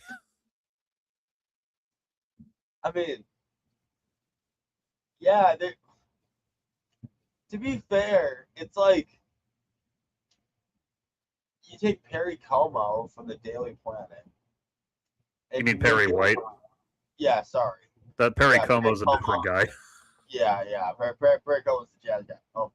But you take Perry White, you make him instead of going with a character from the Three Stooges, you instead just model him like your fucking high school gym or football coach.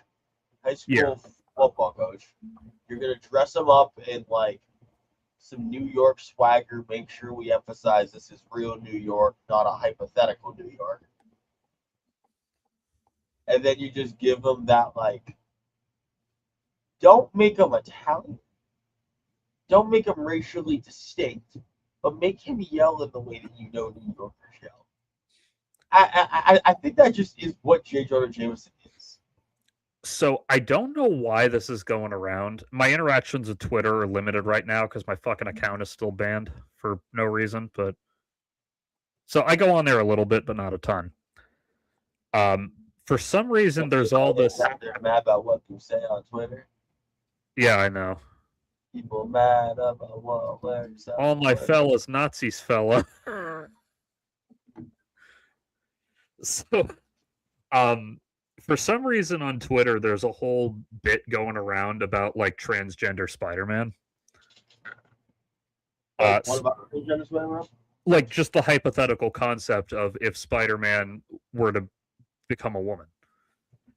And it's just people speculating like how would the city of New York react? How would the villains react? Like I thought the trans committee already took Gwen. Well, yeah, true, but this is separate from that. You guys get one. I'm just saying, you get one. You don't get to take everything. So a big part of this whole thing that people are riffing on is how would Jameson react to transgender Spider-Man? Because Jameson, like, at least when he's written properly, is this like super fucking hardcore militant civil rights guy. Like for mutant rights too, which is controversial in the Marvel universe. So everyone's joking like Jameson struggling to write an inflammatory headline that can't be interpreted as transphobic.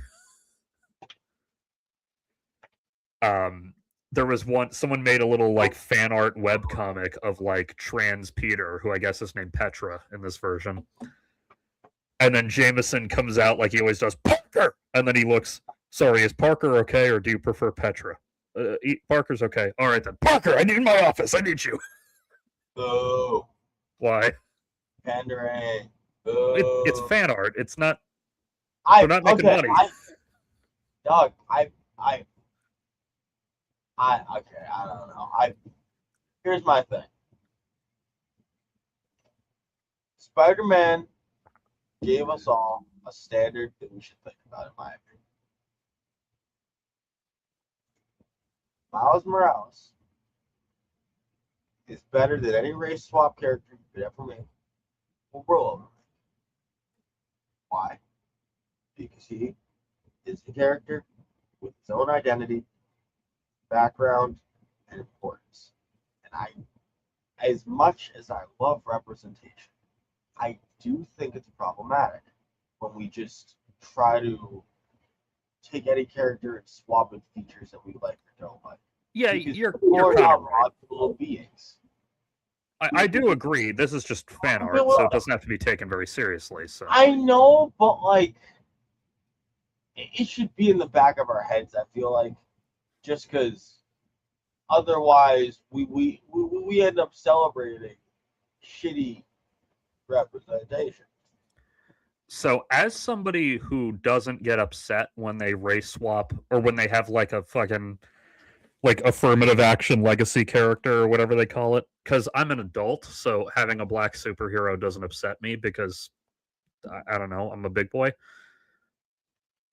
Of all the black, or not just black, but all the like minority legacy characters, Miles Morales he's probably my favorite at least. But keep in mind, unlike all the other people who complain about this, I actually read comics, so I know other characters they don't. Yeah, but that being said, like, I think there's a difference between like Miles Morales or the version of Peter Parker where he's a black dude, where it's Definitely. like, hey, it's Family Guy, and oh look, it's Peter Griffin's extended family, and like over in the corner, it's like Peter Griffin, but he's just black and he has cornrows, or like it's wild. I'm on not the side you think I'd be on this one. You shouldn't make Mary Jane anything but a redhead. Why? Because just let the people have the iconic look, and if you want someone else, just make a new character. And if you say to yourself, I can't do that, you're either A, a bad writer, or B, being lazy, or C, you don't really need to have that acting choice then. If you want the look, match the look. And that's okay. It's not because of a fucking race-based thing. It's because of aesthetics. We have started only looking at this in terms of like pure race. I don't hate Black MJ because she's like it's changing. It doesn't match the aesthetic of the comic book original that I like. And when I don't know. Like I get where some people are coming from sometimes.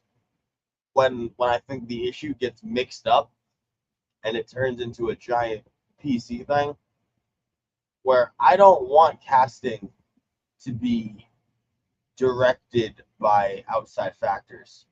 But in that same token, I also don't want Zendaya playing a character just because fucking people want a famous person to show up.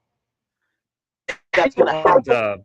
I don't mind Black MJ, but I would have preferred if she were Black Redhead, like the Aaron Kellyman look. That would have been like a lot more reasonable to take. Yeah, not that I'm saying Aaron Kellyman is like the role that or the actress who needed to play the role, but like this look. Dog, you could have given her sexy red hair for all I care. Yeah, like she would have like MJ with this hair and complexion combination would have looked really good. mind you, calling that black is a little bit of a joke, my friend. She's like half black. Also, the lighting here is making her look whiter than she is. Let me see what her You actual know what fucking. I mean. You know what I mean. Yeah. Yeah, hang Listen, on. I'm okay with a black MJ as long as it's one of these light skinned house ones. Well, I don't care. I And just need the red hair. Well, listen, as long as she's one that has good Irish features, then I'll allow one of them jigaboos in my film. Hey, come on. I only thought of her because she was the first person whose name I could remember who was a black person with long red hair.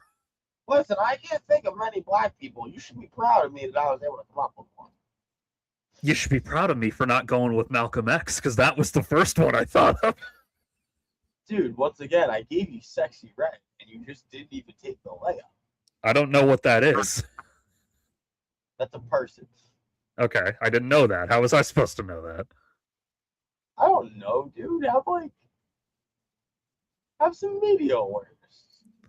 Yeah, her father's Afro-Jamaican and her mother's Irish. That's an interesting combo, but I like it. Oh, nothing makes me more comfortable than a white person pulling up the genealogy of the black person to make sure that they fit their specifications. Yes, that's exactly what I was doing. It definitely was not mild curiosity because I had her Wikipedia open already. Listen, I just had some mild curiosity. I figured I'd check out the slave papers real quick. See. Jesus Christ. She's British. She couldn't have been a slave even if she lived back then. I'll have you know, the triangular trade was called that because it went directly from the United States to Africa. No, yes, exactly. Oh yeah, I forgot she was in what do you call fucking Falcon and Winter Soldier. Isn't that maybe from that show? Isn't it who from what show? Is it maybe from the show with Michael Cera? Scott The show with Pilgrim? Michael Cera wants to fuck his cousin. Arrested Development? Yes. I've never seen it. I Is doubt that it's the show? I doubt it's her given just the era and also the fact that her Wikipedia doesn't list that. Yeah, that's true. I remembered her from these two, from the 28 Years Later movies. And also from Solo. Oh yeah, the first thing I ever saw her in was goddamn Solo, a Star Wars story. Hell of a way to get your start. I gotta fucking watch The Green Knight. I keep sitting down to do it and not doing it. I haven't seen it either, but people keep telling me to watch it, so I just like Dev Patel. I do too. You see that movie Monkey Man that he did like 2 years ago? Yes, but I can't remember what the fuck it was. It's not that kind of movie. It's memorable for action scenes, not for plot. What was it? I don't remember. Monkey Man. I remember they talked about the third gender people in India. I thought that was cool. Oh yeah, I didn't realize Patel directed it as well. Whenever I hear Monkey Man, all I can think of is the Hey Arnold character, Monkey Man. Well, it also doesn't help that over the span of like 6 months in 2024, we had a movie called Monkey Man. We had a movie about a monkey called Better Man, which was different from another movie called A Different Man. I think there was another one in there too somewhere. Man. By the way, Better Man was fucking kick ass. I finally watched it. I can't stay super late, so we had some feature things to chat about, didn't we? Sort of, yeah. So this I just found out. Huh. Let's find out why, if CNN will let me. The New York judge overseeing the state murder case against Luigi Mangione has effectively postponed the September trial by giving prosecutors nearly 2 months to contest defense claims. Their client will be unlawfully prosecuted under double jeopardy grounds should it proceed. In an order Monday, Gregory Caro ordered Manhattan prosecutors to respond by October 9th to Mangioni's motion to dismiss the state murder case on double jeopardy and constitutional grounds. He is scheduled to next court hearing for December 10th. On Friday, Mangione pleaded guilty to 2 federal counts of stalking and admitted to fatally shooting United Healthcare chief executive Brian Thompson. Rest in pieces. His attorneys immediately filed a motion to dismiss much of the state case, in which he faced second-degree murder and weapon charges. See, he shouldn't have pled guilty because he's innocent. He was hanging out with me that morning, whatever day it was. See, I think it's harder that he made a very important statement. I knew what I did was illegal. It's important that there's no a statement of wrongdoing. The guilty plea came less than 1 month before jury selection was scheduled to begin in the state trial on September 8th. How the fuck are you going to do jury selection on this case, man? Huh. Yeah, that's wow. How the fuck do you find 12 people with no opinion on the healthcare industry? I think the bullshit answers are going to get rich fucks. Probably, yeah. But man, Luigi Mangione's younger than I am. What am I doing with my life? Fucking around. Truly. Oh, yeah, I also wanted to bring this up just because it's really fucking funny. Nancy Mace has, like, covered her whole body in tattoos now for some reason. Are they good? I mean, they're not the worst design tattoos I've ever seen, but they're not exactly, like... Really, you don't have the fucking picture of the thing your article's about. Fuck you, USA Today. Why do I care about Nancy Mace again? Because she's a nightmare evil cunt from hell. Yeah, but why? Why is she a nightmare evil cunt? I don't know. Her parents didn't love her. How? How is she evil? Oh, she's a fucking Republican. Here it is. Yeah, here's some of them. Specifically, why do I care about this one? Oh, just because... Well, why do we care about her in particular? Not much reason other than because she's evil. But as for why we care about this story, because it's funny. I don't know. It's funny to see her get like 50 tattoos at once. I mean, I guess what I'm saying is so many of these people are evil. Is she like explicitly evil? Is she different evil? Is she one of the many evils? She's notable for the fact that before getting into Congress, she was trying to do the like moderate conservative pro-trans grift, and then the second that ran out, decided to just embrace what she is. Moderate conservative pro-trans grift? Yeah, like she was initially like, you know, yeah, trans people are welcome at this thing, and then like a year or two later, she's calling them all degenerates and saying we need to put them in camps or whatever. She didn't literally say that. She just strongly gestured at that opinion. Oh, so what you're saying is she's a content creator who radicalized for money? Basically, yeah, except unlike most content creators, she was actually in Congress. Where? South Carolina, I think. But yeah, she... So I'm not going to lie, she's kind of right. Her biceps should not be a news story because her ink's kind of garbage. You went with American traditional, spaced it out so fucking wide, and honestly, you're shading. Okay, can I just have you zoom in on those flowers? Yeah. Now, if you look at Exhibit A, the flower on the bottom, you can see a specific inconsistency in the how far away that red is from the lines. Yeah. Moreover, if you look in the middle, you can see how they're unable to completely do the black spots. With lines showing more shoddy, the farther up you go. As the thicknesses get a little bit complicated, and it clearly was done by not the most expensive person.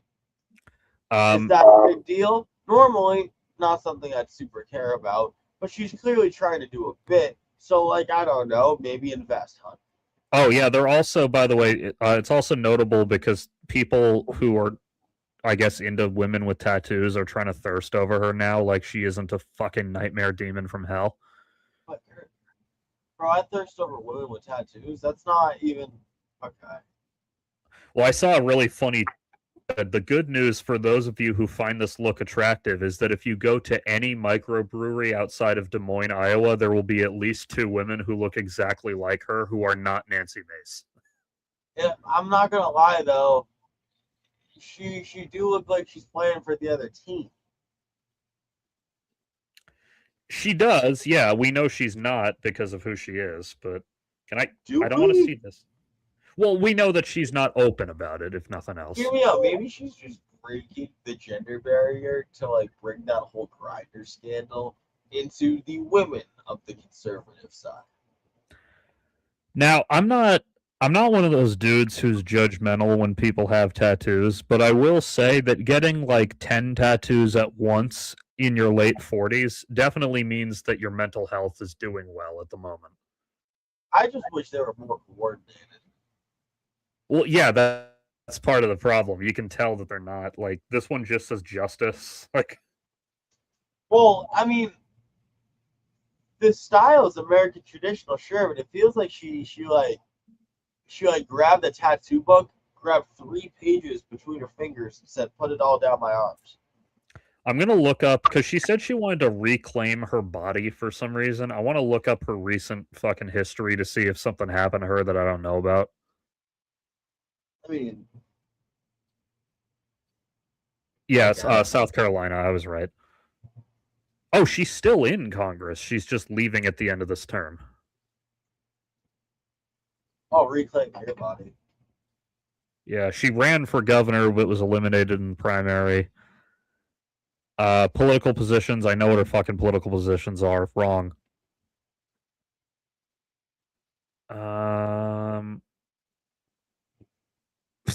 Mace is non-denominational. She has attended Seacoast Church, a South Carolina-based megachurch. Yeah, I could have fucking told you that when you said non-denominational.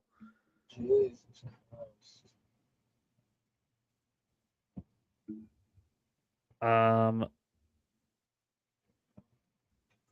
Okay, like as I know, because I was trying to think, like, was there some fucking sexual abuse thing in her recent past? I know about like the shit in her fucking early years, but or at least I know what she said about it. I'll assume she's telling the truth. Does Wikipedia have anything? She accused her ex-fiance of abuse, rape, and sexual misconduct against her and other women. Oh, she accused her ex-fiance and 3 other guys. At the same time, what? Yeah, like I guess okay, hang on. Let me start at the beginning. Mace became engaged to Patrick Bryant in 2022. They broke up in 2023. She said she broke off the engagement after finding him on a dating app, which he denied. In a February 2025 speech in the House of Representatives, she accused Bryant and 3 other men of physical abuse, rape, and sexual misconduct against her and other women. Okay, so maybe like him and a couple friends like were verbally assholes to her and then they were like worse to their wives, or because I don't think all 4 of them abused her. I think probably all 4 of them abused their own wives. But maybe I'm wrong. I don't fucking know. Damn, she's been married like, or this third one was only an engagement, but yeah, she's been married like 3 fucking times. That's how you know that you're a true believer in Christianity.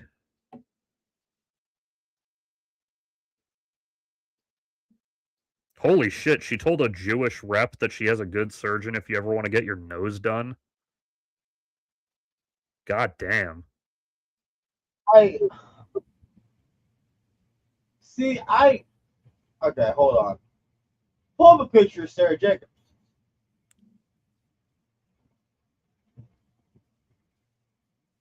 She has a pretty nose. Yeah, pretty normal looking face. That's I was just gonna check it first to make sure it's not like stupidly outrageous. Where like, yeah. So So you know how people like, well, not people, racists, for years have compared black people to monkeys. Strangely, yes. Even though it's, if we're gonna get into it, more of a thing you would associate with Neanderthals, but Yeah. So every now and then in my life, I have occasionally seen a black dude with slightly simian facial features. But because I recognize the connotation, I didn't fucking bring that up. I see white people with Yeah, simian features. exactly. So why'd you have to specify they were black, Larry? Because I'm saying that even though it would have been accurate to say that guy has some monkey like facial features, given the context, it would have looked really fucking racist. Bro, the only people I'm comfortable saying that other people look like monkeys, like I'm comfortable with Ricky Gervais. Yeah. Though Cause I'm not like comfortable with Ricky Gervais saying anything to me anymore, but yeah.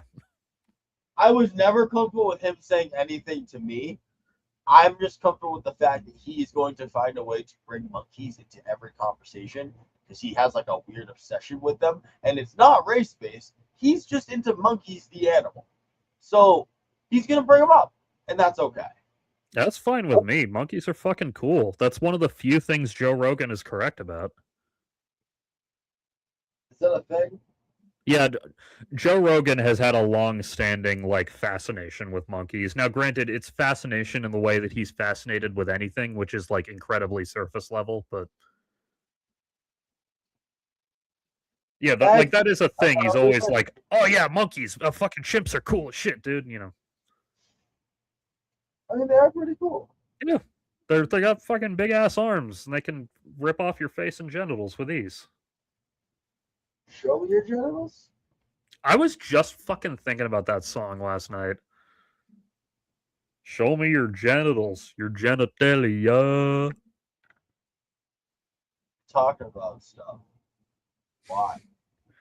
I can't have sex with your personality, and I can't put my penis in your college degree, and I can't shove my fist in your childhood dreams. I mean, technically, you can do that, Why are metaphorically you speaking. sharing all this information with me? Yeah, The, yeah. Don't quote the ancient text to me, which I was there when they were written. the first time I ever heard that, when he says, I can't put my penis in your college degree, my first thought was, if you roll it up into a tube, you can. You're a degenerate. I know. Anyway, the last thing I wanted to ask before we go, I actually have not watched my Star Trek for the day yet because I just didn't have the chance. So that's why Star Trek isn't on my mind freshly the way it usually is. Because I usually get on here 5 minutes after finishing an episode. I'm not gonna lie, it might be better for us if you watch after, because we actually had a range of conversation. Um, have you seen this yet? I don't even know what this is. It's the Green Lantern show. See? What? Yeah. Live action Green Lantern show. Now, hold on. Was this fired from the gun? It's recent, so yeah. I mean, it's not directly from him, but like it's under his studio, yeah. Okay. Oh well, I thought we were in like the end of like a couple projects that he was like letting go by that he didn't really touch. So the notion of a Green Lantern project has been around since before he took over, but this particular project was developed under him. So I gotta go do stuff. So I'm guessing it's Stewart. It's Hal and John Stewart, yeah. And that's just from the pilot, because only the first episode is out, so I don't know where it'll go from here. But Guy Gardner from the Superman movie was in the trailer for next week's, so presumably he shows up. Okay, so I just want to make sure I'm not stupid. The joke is we just can't have Kyle, right? What do you mean, the joke? So I remember in JLU, they're like trying to grab everyone that they can, and like Soups turns to the Green Lantern. He's like, "Isn't there another one?" Oh, And that was Young Justice, yeah. okay, is it Guy or Kyle? They were It was Guy where they said no, and that's just because he's a dick. Okay, yeah, but it's Guy is the one that like, no, absolutely not. Okay, Yeah, okay. no, that wasn't like for any lore reason. It's just because Guy is insufferable, so they didn't want to hang out with him. Fair, because he isn't suffering. Yeah, so I don't know where this goes from here, but what the pilot was about is Hal Jordan is the veteran Green Lantern who's been doing it for decades, and John Stewart is like his new protege whom he's training to be a Green Lantern. Is when you say Hal's been doing it for decades, is he doing it here or is he doing the version where he's here, there, everywhere? I think largely in space, but like because the opening scene is a flashback to 1996 with him on like 60 Minutes or whatever being interviewed. So clearly he does some stuff on Earth. Oh, okay. I wanted to sleep tonight. You what? I wanted to sleep tonight. It's only an hour-long episode, dude. You can like they didn't dump the whole season at once. They're doing it every Sunday at 9. Yeah, but then I gotta go and just like explode. Anyway, you don't have to watch. I'm not saying it's the best fucking TV show ever made, but so far I really like it. And it's got the wife from No Country for Old Men in it. This lady.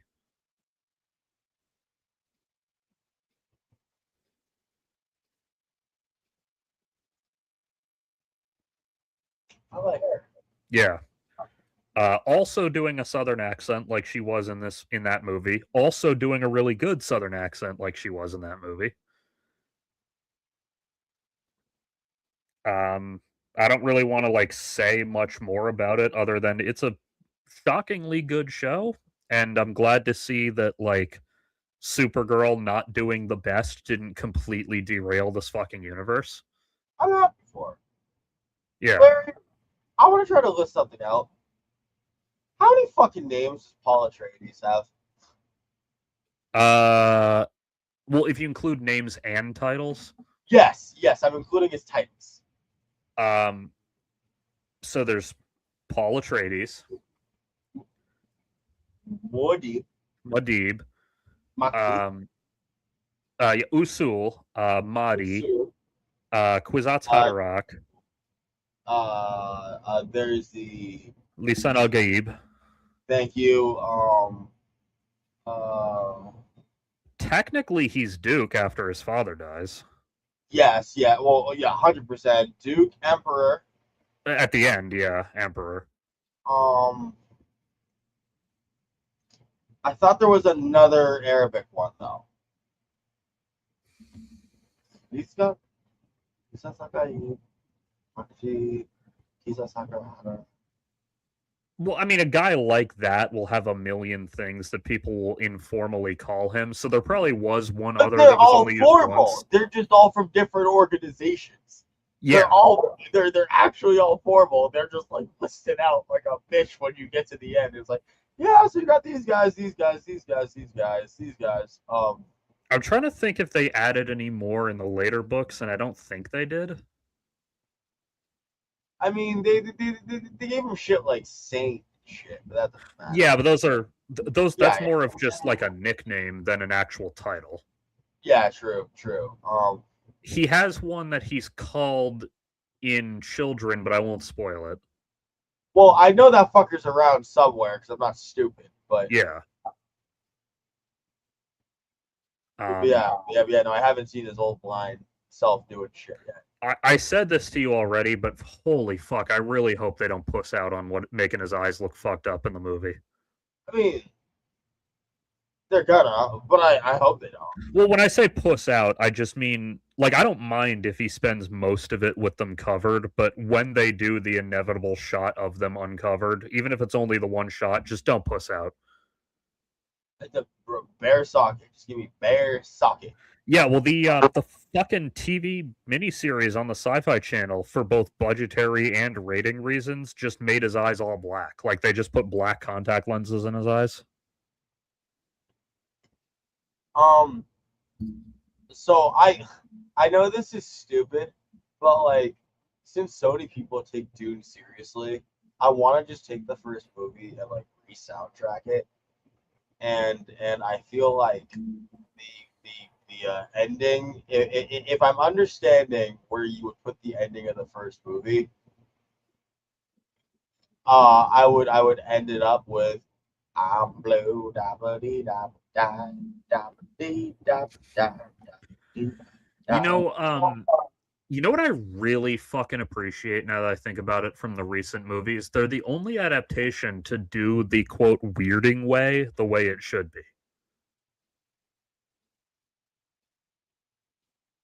What do you mean? Because the way the weirding way is described in the books, it's basically just like advanced martial arts that the Fremen aren't familiar with. I want to specify it is not just martial arts when you can isolate and move just the muscle on the fucking back of your finger. Well, That is yeah, a different boat. yeah, Like, it's crazy like Bruce Lee, Ra's al Ghul shit. But my point is that like the weirding way just refers to a specific like style of movement yeah, and of yeah. body control and everything. But and that's how it's depicted in the movie. How Because else they would you depict it? well, I'll get to that. You have to tweak shit a little in the movie, so they kind of do it where she like does a cool disarm move on Stilgar, and he says like, "Oh, I didn't realize you were a weirding woman."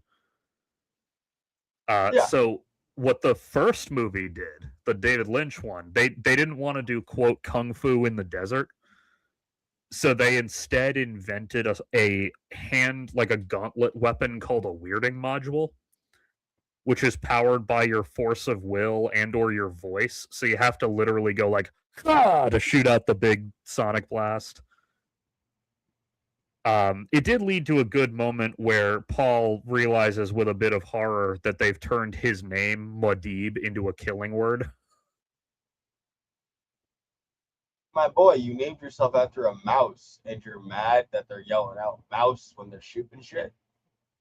It's not that he's mad; it's more just he's like, "Oh damn!" Because again, that version of the story makes it a much more unironic hero's journey. So it's not so much that he gets mad; it's more just like an "Oh, I didn't realize it was that serious" type of reaction. But then so the miniseries of Dune, they had the weirding way as basically short bursts of super speed, the way that like Qui-Gon and Obi-Wan do at the beginning of Phantom Menace. I mean, that makes sense.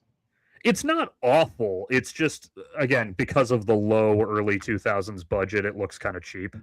Yeah, but considering the lack of description on a lot of things in Dune, which is an interesting choice I want to bring up. Very There's a much lot of so. shit they just do not talk about, and I don't know if it's, bro. I don't know if this series is great yet. I'm gonna get back to you on this. Well, At that the end. you'll notice that with the first book, it's most noticeable because they've adapted it 3 times now. But some little things in that are different every fucking time they get adapted because they weren't described in that much detail in the original. Interpretations are really up to options here. Yeah, like for a really minor example, the outfits that the Reverend Mothers wear are different in every fucking Dune. No two Dunes have the same costume design philosophy. In fact, you might hear the miniseries referred to as the funny hats version because one of the things they did to make it look sci-fi was really crazy elaborate headpieces. Okay, I have specifically heard this brought up, and I didn't know what the fuck this ever meant. Can you please run through what this means? Oh, funny hats. So the 2000s Dune, again, had a low budget. So in order to make it look sci-fi, one of the design principles they went with was elaborate fancy headgear as part of the formal wear. Yeah, yeah, but I mean, low key societies have fucking funny hats. That's the thing with Yeah, it. it's just done slightly more than you'd expect. So people needed something to call the miniseries. So they're like, call it the funny hats version. Okay, weird question. Is everyone in the recent movies white? As No. far as no, hold on. As far as the Atreides and Harkonnens are concerned. Um. Well, we only meet the 3 Atreides. And we only meet like 3 Harkonnens. Well, yeah, okay. So, well, Timothy Chalamet is white, of course, as is Yeah, Rebecca Ferguson. Um, Oscar Isaac is, I think, Guatemalan. Now he passes as white somewhat believably, but no, he's Hispanic technically. yeah, yeah. And then Okay. as for like the extended members of the Atreides royal court, Jason Momoa is, I think, he's Maori, right? Isn't he? He's what? Fucking Idaho? Or is he Gertie? Or He's Duncan, Idaho. Uh, oh, he's Hawaiian. Yeah, his father is native Hawaiian. His mother is German, Irish, and Pawnee. Okay, yeah, so he's um, indigenous. yeah, but like, as far as like the actual Harkins themselves. Oh well, the Harkonnens are white, but when I say white, I mean it fucking literally because they have them all like the three who have the last name Harkonnen. That is, they have their skin like artificially bleached, and they all have shaved heads. Like they go with a really distinctive look for them. Even though Fade Routha is constantly in the fucking Coliseum. Well, yeah, it's not. They're not like that because they're on the planet. They're just like that because it's the aesthetic they've adopted. Okay. I bring this up because this is just interesting food for thought. By the way, I won't say what I mean because I don't want to spoil it, but the Colosseum scene in the movie is fucking incredible visually. I gotta Anyway, check that out. I gotta check that out. But I bring this up because just food for thought. If I was to make this movie, I would probably go out of my way to remember that the Bene Gesserit are running a fucking breeding program. So maybe not make all the great houses look the fucking same. God damn it. well, that is one thing I'll say. You do not ever have to worry about the Harkonnens looking the same as anyone else. Yeah, it just sounds like everyone's white people. Not everyone, no. But actually, in the David Lynch one, what they did for the Harkonnens was they gave them all red hair, which was interesting. I thought the Atreides were red hair. In that version, they just kind of didn't really have any distinctive aesthetic to them. I mean, they all had dark hair, I guess. Yeah, I gotta double check. I thought the Atreides had red hair for some reason. But yeah, I mean, if we're talking like the literal 5 or 6 people who make up those two families, then yeah, they're mostly white. But like the other characters around them, don't worry, there's plenty of diversity in the movie. I don't want diversity in the movie. I want diversity in specifically the breeding program, so we Well, don't look a bunch of Nazis. they're what? Well, I mean, that's somewhat intentional, remember, but Not necessarily. They're talking about just a fucking breeding program over like a long period of time. We could choose to make that a different interpretation. something people complained about this almost because they didn't understand it.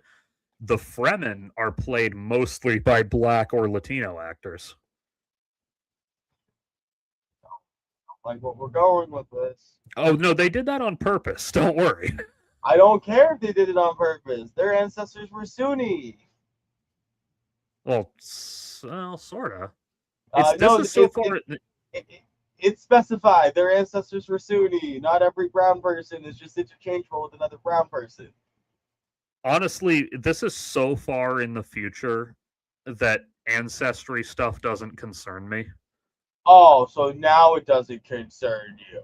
As long as we made sure that we put the black people in the subservient spots and the white people in the great houses. People are gonna watch Now, this show out now of context and think I'm a fucking Nazi because of you. I don't know what I listen.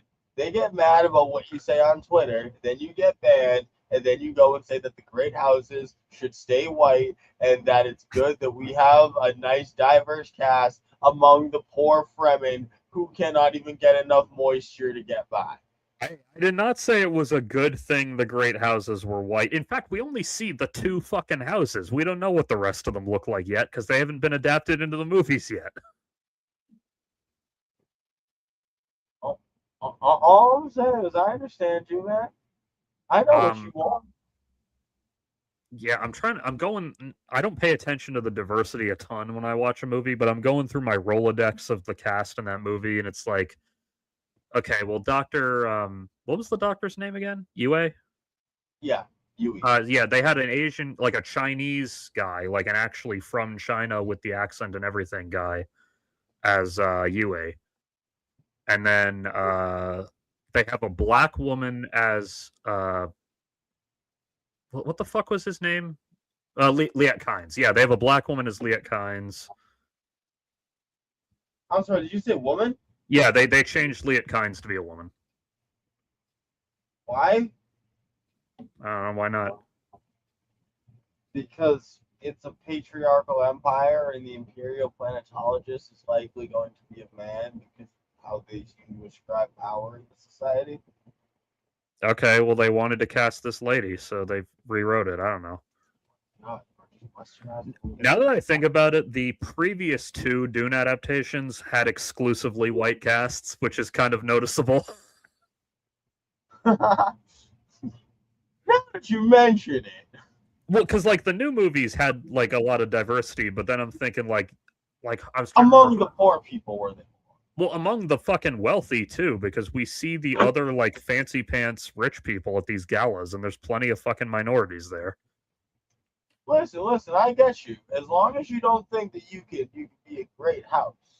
Well, they probably are members of the Great House. We just only see them for a second because they're in the background. Listen, I heard you talking about how much you can't stand these uppity Freemen. I mean, Fremen. So this whole show, I've been trying to remember what it was funny. This whole show, I've been trying to remember what the fuck was the name of the actress who played Shani in the Lynch movie. It was Sean Young. Who? The lady from Blade Runner, remember? Oh, Jesus Christ. I'm not saying she did a bad job in the role. It's just having these desert-dwelling Fremen be played by like the whitest crackers you've ever seen. Like, there ain't no way that this guy's ass is fucking surviving in this desert if he's white.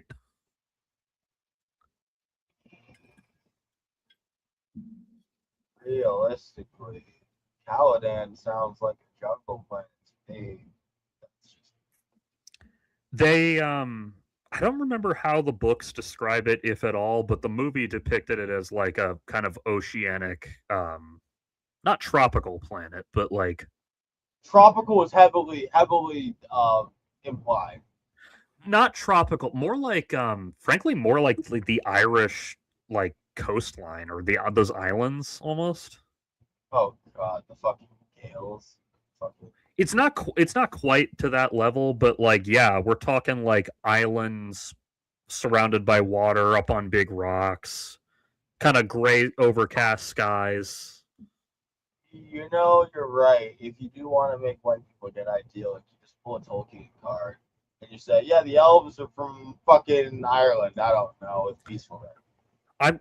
Where was it shot? Is the better question.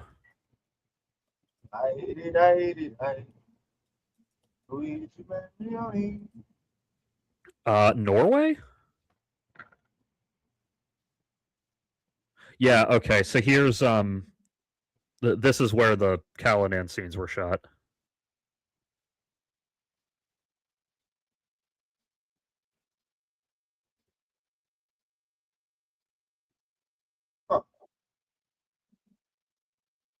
I've avoided watching the trailers for the new one for the most part, but I've seen like little bits of them just because scrolling and or in front of a movie I'm seeing.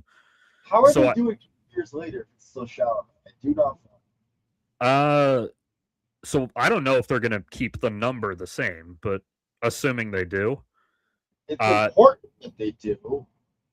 Well, I'm saying they could adjust it to 15 or whatever, or they could adjust it down to 10. Okay, but dog, I think specifically with the religious story, we should be careful about editing numbers because they might be intentional, guys. You know, the 12 years of jihad might be something of an alliteration. No, I'm assuming given the makeup they have on Paul in the little bit of the trailer I saw, I'm assuming that they're aging him up. So presumably it'll be like if they say a number at all, it'll presumably be the same number. Who's his sister? Anya Taylor Joy, actually. Shit. Actually, the Lynch movie. Do you know Alicia Witt, the actress? Not on that. Here, I'll pull her up. You've definitely seen her in something. Here it is. Oh yeah. So her first role ever was as Alia in the Lynch Dune movie. No, genuinely, what happened is David Lynch was at a fucking, I think, shopping mall, and he ran into this little 8-year-old girl and her mom, and was just like, "Your daughter is perfect. I need her in my movie." And for some reason, the mom didn't pepper spray him and call the police. Who is the little girl who played okay. This is gonna be a roundabout way of asking this. So you know The Shining. Hmm. You know the kid from The Shining. Danny Lloyd. And then he turns into Doctor Sleep. And then there's a little girl from that. How little a girl do you mean? It's like a 10-year-old black girl or something like that. Oh, okay, yeah. Okay, go on. Who is that? Let's find out. I think they showed her at 2 different ages, so let's find out.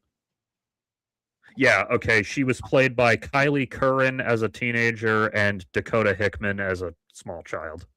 That one. Dakota Hickman? Yes.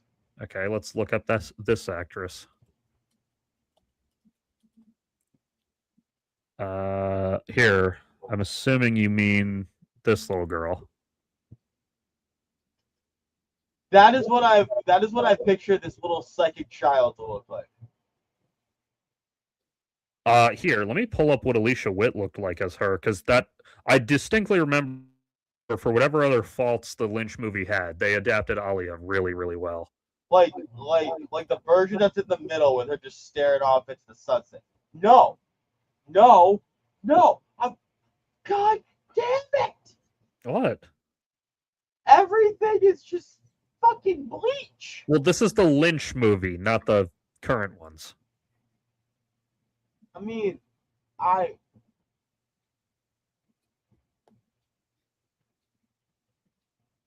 also she looks too like how do I put it? She doesn't have a face that gives me the severity it ages. She just looks like a child, and I need something that screams preborn at me. When she's talking, she's got it. Okay. I mean, frankly, just getting a child actor to correctly pronounce the word Kwisatz Haderach is impressive enough as it is. I mean, I think that's kind of a trick, though. There is no correct way to pronounce Kwisatz Haderach. Well, correct to pronounce it the same way all the other actors in the movie did, to be fair. Valid point. That's actually a big problem with voice acting you see sometimes, is that sometimes a word will be pronounced differently by every actor because none of them shot together. Oh, believe me, buddy, I watch anime. I know. Apparently that was a big problem on the 70s Star Trek cartoon because Shatner was often doing plays, so he was often recording his lines from like the other coast. Like, I'm literally going blank when I'm on the spot. But yeah, I know. I was just encountering two shit. So, where was I going with? Oh yeah, the movie made more explicit the thing the book implies, which is that Alia grows faster than normal. I mean, kind of, but not really. They strongly imply it because she's only 2, but when we cut to Harkonnen's perspective, he describes her as being like 4. I didn't really think the Baron Harkonnen's fat ass had a great understanding of what a child looks like. Well, he actually probably has a really good one because of his proclivities, but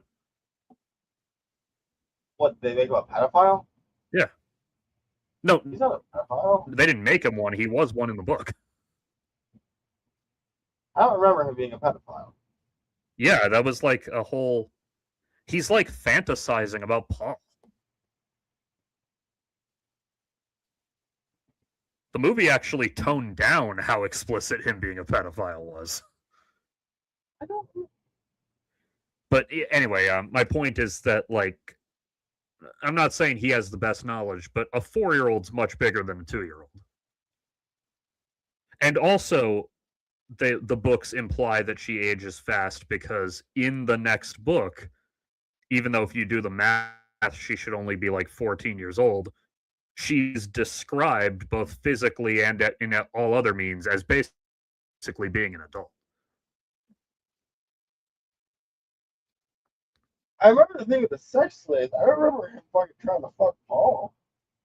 He didn't try to, he just imagined the possibility and was kind of into it. I don't remember this. Huh.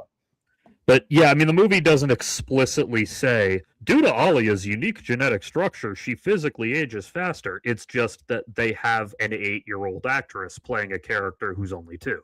So, you do the math.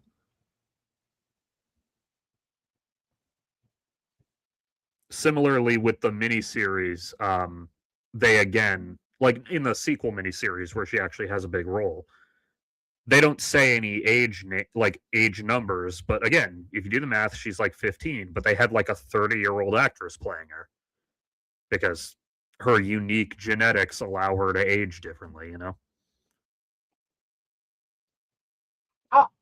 Yeah, I could see that.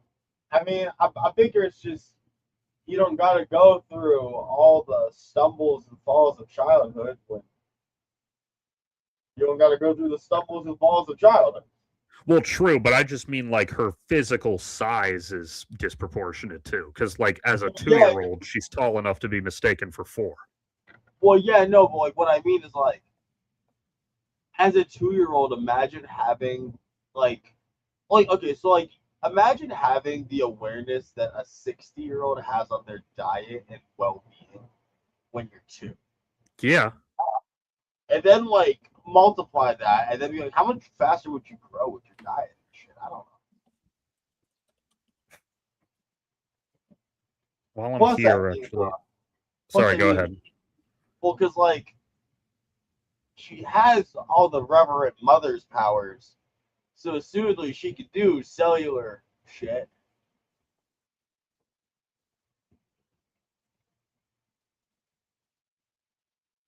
Sorry, I'm just reading something. I think you're right. Yeah.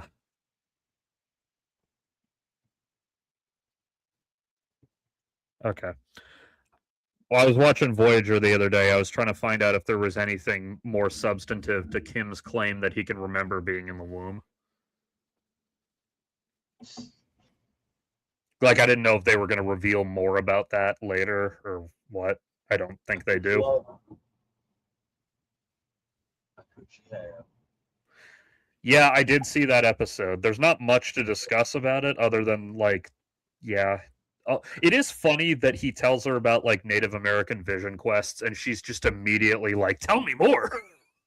Yeah, no, she just buys in so much. It's like, oh god. I think she wants to fuck him.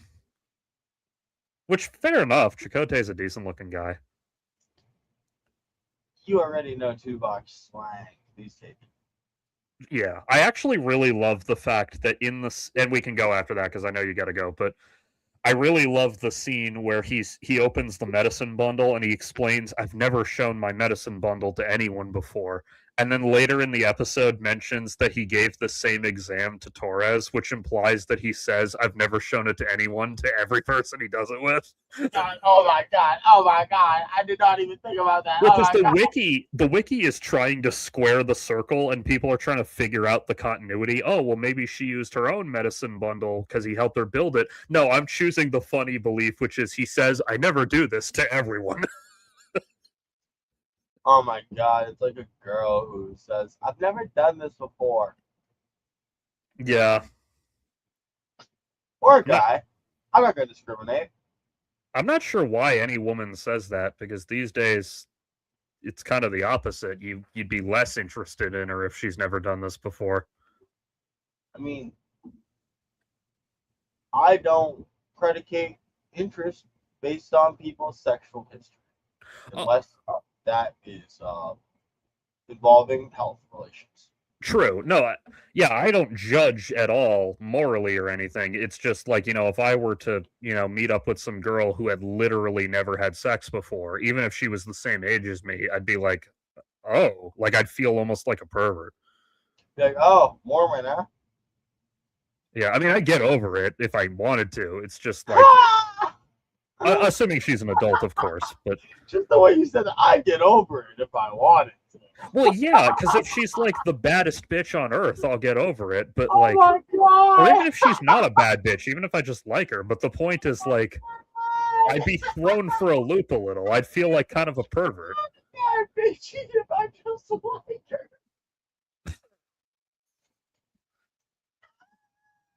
I'm. You don't have to be fucking Heidi Klum for me to put up with you not having had sex before. I'm just saying. Oh my god, you don't have to be Heidi Klum. Hey, be happy I didn't go with the first name I thought of because I was about to say it and then I realized nobody else who isn't a fucking OnlyFans porn addict like me would know this name. Oh, you D-Chan, you came up with something bad. No, not something bad, just someone that non-porn people wouldn't know. Ella Alexandra. Oh, I'll show you. I'll show you a safer work one, that is. I'll be real.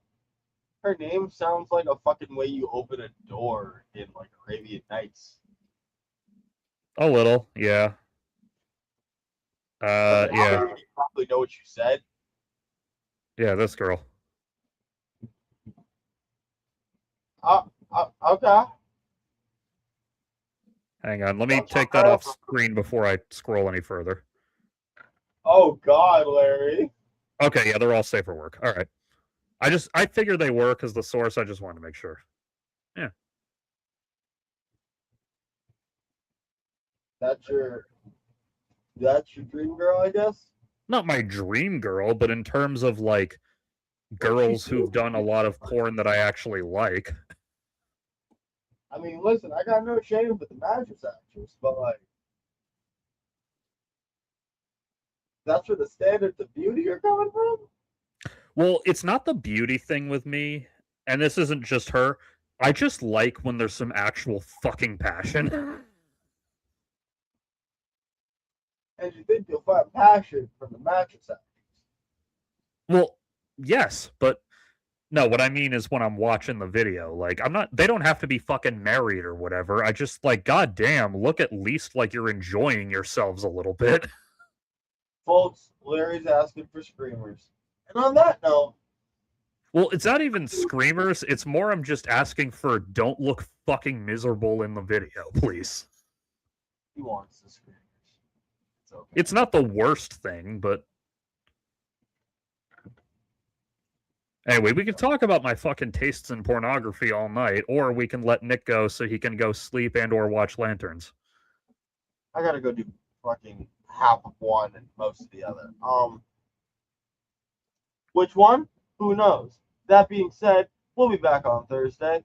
Folks, hopefully when we're back on Thursday, we'll have our jingle. Why? Because Larry needs to give us our jingle. I do. What can I give you right now? I'll just go with the title of tonight's stream. I'm a head. I'm a man. I'm the first mammal to wear pants. Yeah. Fair. You ever seen the Fair. music video for that song, by the way? No. Do the Evolution by Pearl Jam. I was watching a thing last night and they played the music video for it because they were reviewing music videos, and I was like, holy fuck, this is cool because it's all animated. Like you ever see like the Spawn show from HBO? Yeah. It's done by the same animation studio who did that. So it's like that style. It's a 4-minute music video. It's amazing. Go check it out, everyone. I'm in there. And folks, I'll see you on Thursday. I love you all. Larry hates you. I only hate some of you.